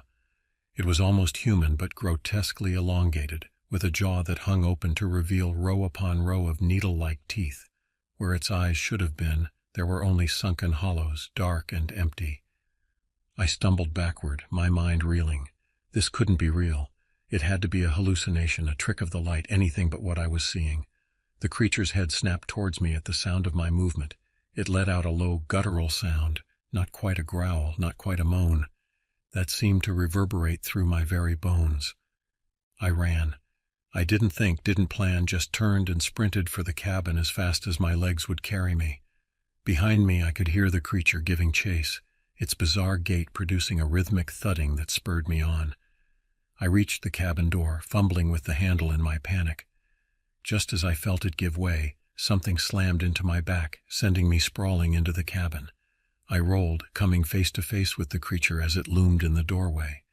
For a moment we stared at each other, me gasping for breath on the floor, and this impossible thing poised to strike. Then, inexplicably, it hesitated, its head tilted to the side almost quizzically, and it sniffed the air again. Taking advantage of its momentary pause, I scrambled to my feet and slammed the door shut, throwing my weight against it. I half expected the creature to burst through to tear the door from its hinges with ease, but nothing happened. Minutes passed, feeling like hours. Gradually, the sound of my own ragged breathing subsided, and I became aware of the silence outside. No scratching at the door, no inhuman noises, nothing. Cautiously, I peered out the window. The clearing was empty, bathed in moonlight. Whatever that thing was, it was gone. I didn't sleep that night. I sat with my back against the door, the hatchet clutched in my sweating palms, jumping at every creak and groan of the old cabin. As the first light of dawn began to filter through the windows, I finally allowed myself to relax, if only a little. What had I seen? The rational part of my mind tried to make sense of it, to fit it into some category of known animals. But I knew deep down that what I'd encountered was something else entirely, something that shouldn't exist. As I watched the sun rise, casting long shadows across the cabin floor, I knew one thing for certain. I couldn't stay here. Whatever was in these woods, I didn't want to meet it again. But things never go as planned, do they? Despite my resolve to leave, I found myself paralyzed by indecision as the day wore on. The encounter from the night before seemed almost dreamlike in the harsh light of day, and I began to doubt my own memories. Had it really happened? Or was my mind, stressed and isolated, playing tricks on me? I spent the morning pacing the cabin, alternating between packing my belongings and unpacking them, unable to commit to a course of action. By midday, I had convinced myself that staying one more night wouldn't hurt. I'd be extra vigilant, I told myself, and if nothing happened, I'd leave first thing in the morning. To distract myself from my churning thoughts, I decided to finish the repairs I'd started on the roof. Physical labor had always been my way of coping with stress, and I hoped it would provide some clarity. I was up on the roof, hammering the last few nails into a set of new shingles I'd put up, when I heard it again. Only this time it wasn't rustling. It was a low, drawn-out sound like something dragging itself through the brush. I froze, every hair on my body standing up. Slowly, carefully, I made my way to the edge of the roof, peering down at the forest below. That's when I saw it again, closer this time, dragging something behind it. My breath caught in my throat as I realized what it was. It was a man, or at least what was left of him. His body was mangled, his limbs twisted at unnatural angles, and his face, what was left of his face, was contorted in terror. I gagged, feeling bile rise in my throat, but forced myself to stay still. The creature dropped the man's body and sniffed the air again, like it knew I was watching. It didn't seem to care. It started tearing into the man's chest with its long, claw-like fingers, too precise for a wild animal, almost like it was dissecting him. Blood soaked the ground, and the noise it made while feeding was wet, sickening. I backed up, one step at a time, until I reached the ladder I'd used to climb up. My foot hit the top rung, and the old wood creaked loudly. The creature stopped. Its head snapped up, and though I still couldn't make out any eyes, I knew it was looking directly at me. For a moment we were frozen in a tableau of horror, me halfway down the ladder, and the creature, its hands deep in the corpse's chest cavity. Then, with a speed that defied its awkward shape, it began to move towards the cabin. I scrambled down the ladder, my feet barely touching the rungs as I half climbed, half fell to the ground. I hit the earth running, bolting for the cabin door. I could hear it behind me, its bizarre gait producing that same rhythmic thudding I remembered from the night before. I reached the door, yanking it open and throwing myself inside. I slammed it shut and barred it with the nearest piece of furniture I could find, an old heavy dresser. My mind raced. I had no phone, no way to call for help. My only weapon was the hatchet. But going up against whatever that thing was seemed like a death sentence. I scanned the room for anything else useful, a hunting rifle, anything. But the cabin was barren. Then I remembered. The rifle in the shed. It was my only chance. But to get to it, I'd have to go outside, to run past that thing. The very thought made my knees weak. A loud thud against the door jolted me from my thoughts. The dresser shuddered, sliding a few inches across the floor. Another thud, and I could see the wood of the door beginning to splinter. I was out of time and out of options. I gripped the hatchet tightly, my palms slick with sweat. As the creature slammed into the door again, I made my decision. I'd make a run for the shed. It was my only chance. I positioned myself by the back door, my hand on the knob. I could hear the creature still battering at the front of the cabin, the sound of splintering wood growing louder with each impact. I took a deep breath, steeling myself for what I was about to do. With one final, violent crash, the front door gave way. I yanked open the back door and ran, not daring to look behind me. I could hear the creature's surprised screech, followed by the sound of it scrambling to change direction. The shed seemed miles away, though I knew it was only a short distance. My lungs burned, my legs ached, but I pushed on, driven by pure adrenaline and the will to survive. I reached the shed, practically ripping the door off its hinges in my haste to get inside. My eyes darted around frantically, searching for the rifle. Where was it? Where had I seen it? Behind me, I could hear the creature approaching, its strange gait unmistakable. My hands scrabbled through old boxes, tossing aside rusted tools and moldy books. Where was the damn rifle? And then, miraculously, my hand closed around the smooth wooden stock. I yanked it free from its hiding place, fumbling to load it with the ammunition I'd found nearby. My hands were shaking so badly I could barely manage it, but somehow I got the rounds in. I turned just as the creature reached the shed door. It filled the entrance completely, its misshapen body blocking out the light. For a moment we stared at each other, a twisted mirror of our encounter the night before. Then slowly, deliberately, I raised the rifle. The creature cocked its head, as if curious about this new development. I didn't hesitate. I squeezed the trigger. The sound of the gunshot was deafening in the confined space of the shed. The creature staggered backward, a dark stain spreading across its chest. But it didn't fall. Instead, it let out a roar that shook the very foundations of the shed. I fired again and again, each shot driving the creature back a step. But it kept coming, seemingly impervious to the bullets tearing through its flesh. I was down to my last round, my back pressed against the far wall of the shed. As I raised the rifle for one final shot, the creature suddenly stopped. It stood there, swaying slightly, its chest a mess of bullet holes and dark, viscous fluid. Then, to my utter disbelief, it spoke. The sound it made was like nothing I'd ever heard before, a guttural, rasping noise that somehow formed words. "Not yours," it said, the words barely intelligible. "This place, not yours." Before I could process what I'd heard, the creature turned and lumbered away, disappearing into the forest with surprising speed. I stood there, the rifle still raised, my mind struggling to comprehend what had just happened. It wasn't until the sun began to set that I finally moved, my muscles stiff and aching.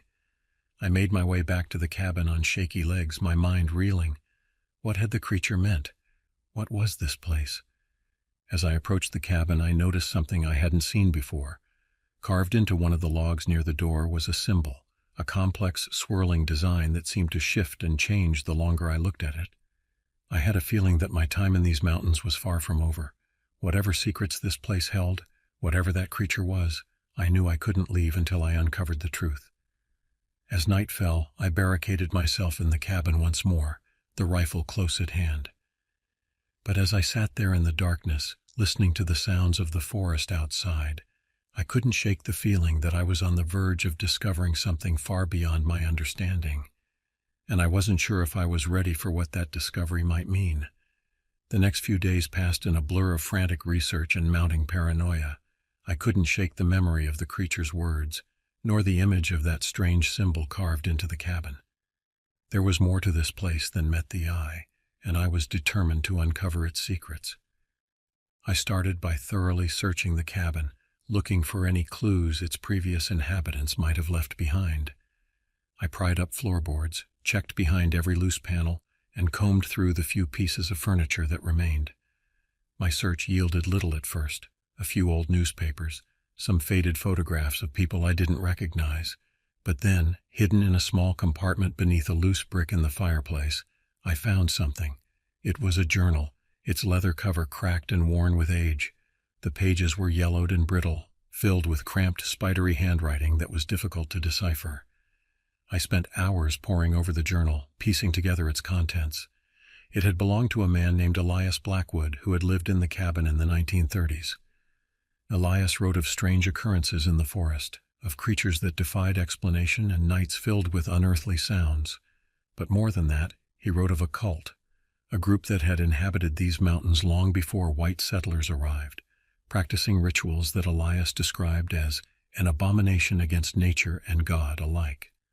According to the journal, the cult had discovered a way to bend reality itself, to create creatures that existed between worlds. The symbol I had seen on the cabin was their mark, a ward meant to protect against the very things they had created. But something had gone wrong. The creatures had turned on their masters, driving them from the mountains. As I read, a chill ran down my spine. Could it be true? It seemed impossible, the ravings of a madman. And yet, after what I had seen, could I really discount it? The final pages of the journal were filled with frantic scribblings, diagrams of the symbol I had seen, and warnings.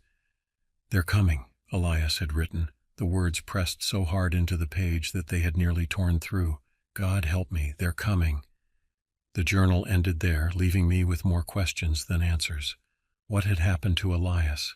Had the creatures gotten him, or had he fled, like so many others who had tried to make a home in these cursed mountains? I spent the next few days in a research frenzy, making trips into the nearest town to use the library's internet connection. I searched for any information I could find on the history of the area, on disappearances or strange sightings in the Ouachita Mountains. What I found was disturbing. Over the years, dozens of people had gone missing in these woods. Hikers, campers, even entire families vanishing without a trace. The official reports blamed it on the terrain, on wild animals, or simple misadventure. But I knew better now. I also found scattered references to the cult Elias had mentioned. Nothing concrete, just whispers and rumors on obscure forums and in old, dusty books. But it was enough to convince me that I was on the right track. As I delved deeper into my research, I began to notice things. Small things at first, the way the shadows seemed to move when I wasn't looking directly at them, the eerie silence that would sometimes fall over the forest, as if every living thing was holding its breath. And then there were the dreams. Every night, I found myself wandering through misty, otherworldly landscapes, pursued by shapes I couldn't quite see. I would wake gasping, the bedsheets tangled around me, the symbol from the cabin burned into my mind's eye. As the days wore on, I began to feel like I was losing my grip on reality. The line between waking and dreaming became blurred. More than once I caught myself sleepwalking, only coming to my senses when I found myself standing at the edge of the clearing, staring into the depths of the forest. It was during one of these episodes that I made a chilling discovery. I had wandered further into the woods than ever before, drawn by some force I couldn't understand. As I came to my senses, I realized I was standing in a small circular clearing I had never seen before. In the center of the clearing stood a stone altar, ancient and weathered. Its surface was carved with the same swirling symbol I had seen on the cabin, only larger and more complex. Around the altar, the ground was littered with bones, some animal, some disturbingly human. I approached the altar cautiously, my heart pounding in my chest. As I got closer, I noticed something else. Carved into the stone, barely visible beneath years of moss and lichen, were words in a language I didn't recognize. I reached out, my fingers tracing the alien script. As I did, I felt a jolt like static electricity run through my body. And suddenly, impossibly, I could understand the words. "The gate stands open," they read. "The worlds bleed together. What was sundered shall be whole again. As the meaning of the words sank in, I heard a noise behind me.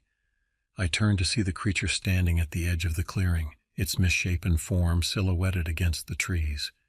But it wasn't alone.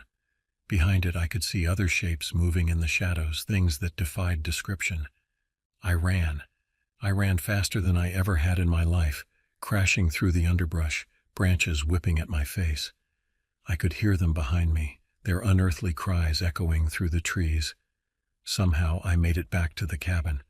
I slammed the door shut behind me, my hands shaking as I fumbled with the locks. As I leaned against the door, gasping for breath, I realized something that turned my blood to ice. They hadn't followed me.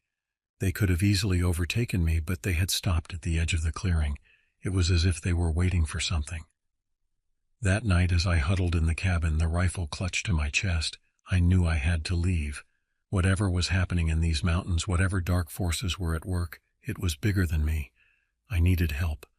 But as I packed my meager belongings, a thought nagged at me. The symbol on the cabin had protected me so far. If I left, what would happen? Would the creatures be free to roam beyond the boundaries of the forest? Was I the only thing standing between them and the unsuspecting world beyond? I stood at the cabin door, my hand on the knob, torn between self-preservation and a sense of responsibility I didn't fully understand. And that's when I heard it, a sound that made my decision for me. From somewhere in the forest came a scream, a human scream. Without thinking, I grabbed the rifle and ran out into the night. The scream had come from the direction of the stone altar, and I found myself retracing my steps from earlier that day. As I approached the clearing, I could hear voices, human voices, mixed with the inhuman sounds of the creatures. I slowed, moving as quietly as I could through the underbrush. The scene that greeted me in the clearing was like something out of a nightmare. A group of people, dressed in dark robes, stood around the altar. In their midst was a young woman struggling against the ropes that bound her, and surrounding them all were the creatures, dozens of them, more than I had ever seen before. They formed a circle around the clearing, their misshapen bodies swaying slightly as if moved by an unseen wind. I watched in horror as one of the robed figures raised a knife, its blade glinting in the moonlight. The chanting grew louder, reaching a fevered pitch. I knew I had to act, but what could I do against so many? I was just one man with a rifle, facing down forces I barely understood. Then I remembered the words on the altar. The gate stands open. This wasn't just a ritual, it was an opening, a tearing of the veil between worlds, and somehow I knew that I was meant to close it. Taking a deep breath, I stepped into the clearing. "Stop!" I shouted, my voice echoing through the trees. Everyone, human and creature alike, turned to look at me. For a moment there was absolute silence. Then one of the robed figures spoke. "Who dares interrupt the great joining?" I raised the rifle, aiming it at the figure with the knife. "Someone who's seen enough to know this needs to end," I said, surprised by the steadiness in my voice. The figure laughed, a sound that sent chills down my spine. "You have no idea what you're dealing with, outsider. We stand on the brink of a new age. The old ones will return, and we shall be their heralds." As he spoke, I noticed something. The creatures were watching me intently, their eyeless faces turned in my direction. They seemed expectant, and suddenly I understood. They hadn't been created by the cult. They were victims, twisted and changed by the dark rituals performed here, and they were waiting for someone to end their torment. With a clarity I hadn't felt in weeks, I knew what I had to do. I turned the rifle toward the altar and fired. The bullet struck the ancient stone, and for a moment nothing happened. Then, with a sound like the world tearing apart, a crack appeared in the altar's surface. The cultists cried out in alarm, but their voices were drowned out by the screeching of the creatures. As I watched, the crack in the altar widened, spreading across its surface like a spider's web. The air itself seemed to ripple, reality bending and warping around us. The cultists tried to run, but the creatures were faster. They fell upon their former masters with a vengeance born of years of torment. I rushed to the young woman, cutting her free from her bonds. "Run!" I yelled, pushing her towards the edge of the clearing. She didn't need to be told twice. As she disappeared into the trees, I turned back to the scene of chaos before me. The altar was crumbling, pieces of stone falling away to reveal a swirling vortex of darkness beneath. The creatures were being pulled towards it, their bodies twisting and dissolving as they were sucked in. Their cries changed from rage to what sounded almost like relief. I felt the pull of the vortex myself, my feet sliding across the ground towards it. I grabbed onto a nearby tree, holding on for dear life as the wind howled around me. And then, as suddenly as it had begun, it was over. The vortex collapsed in on itself with a thunderous boom, leaving behind nothing but a smoking crater where the altar had stood.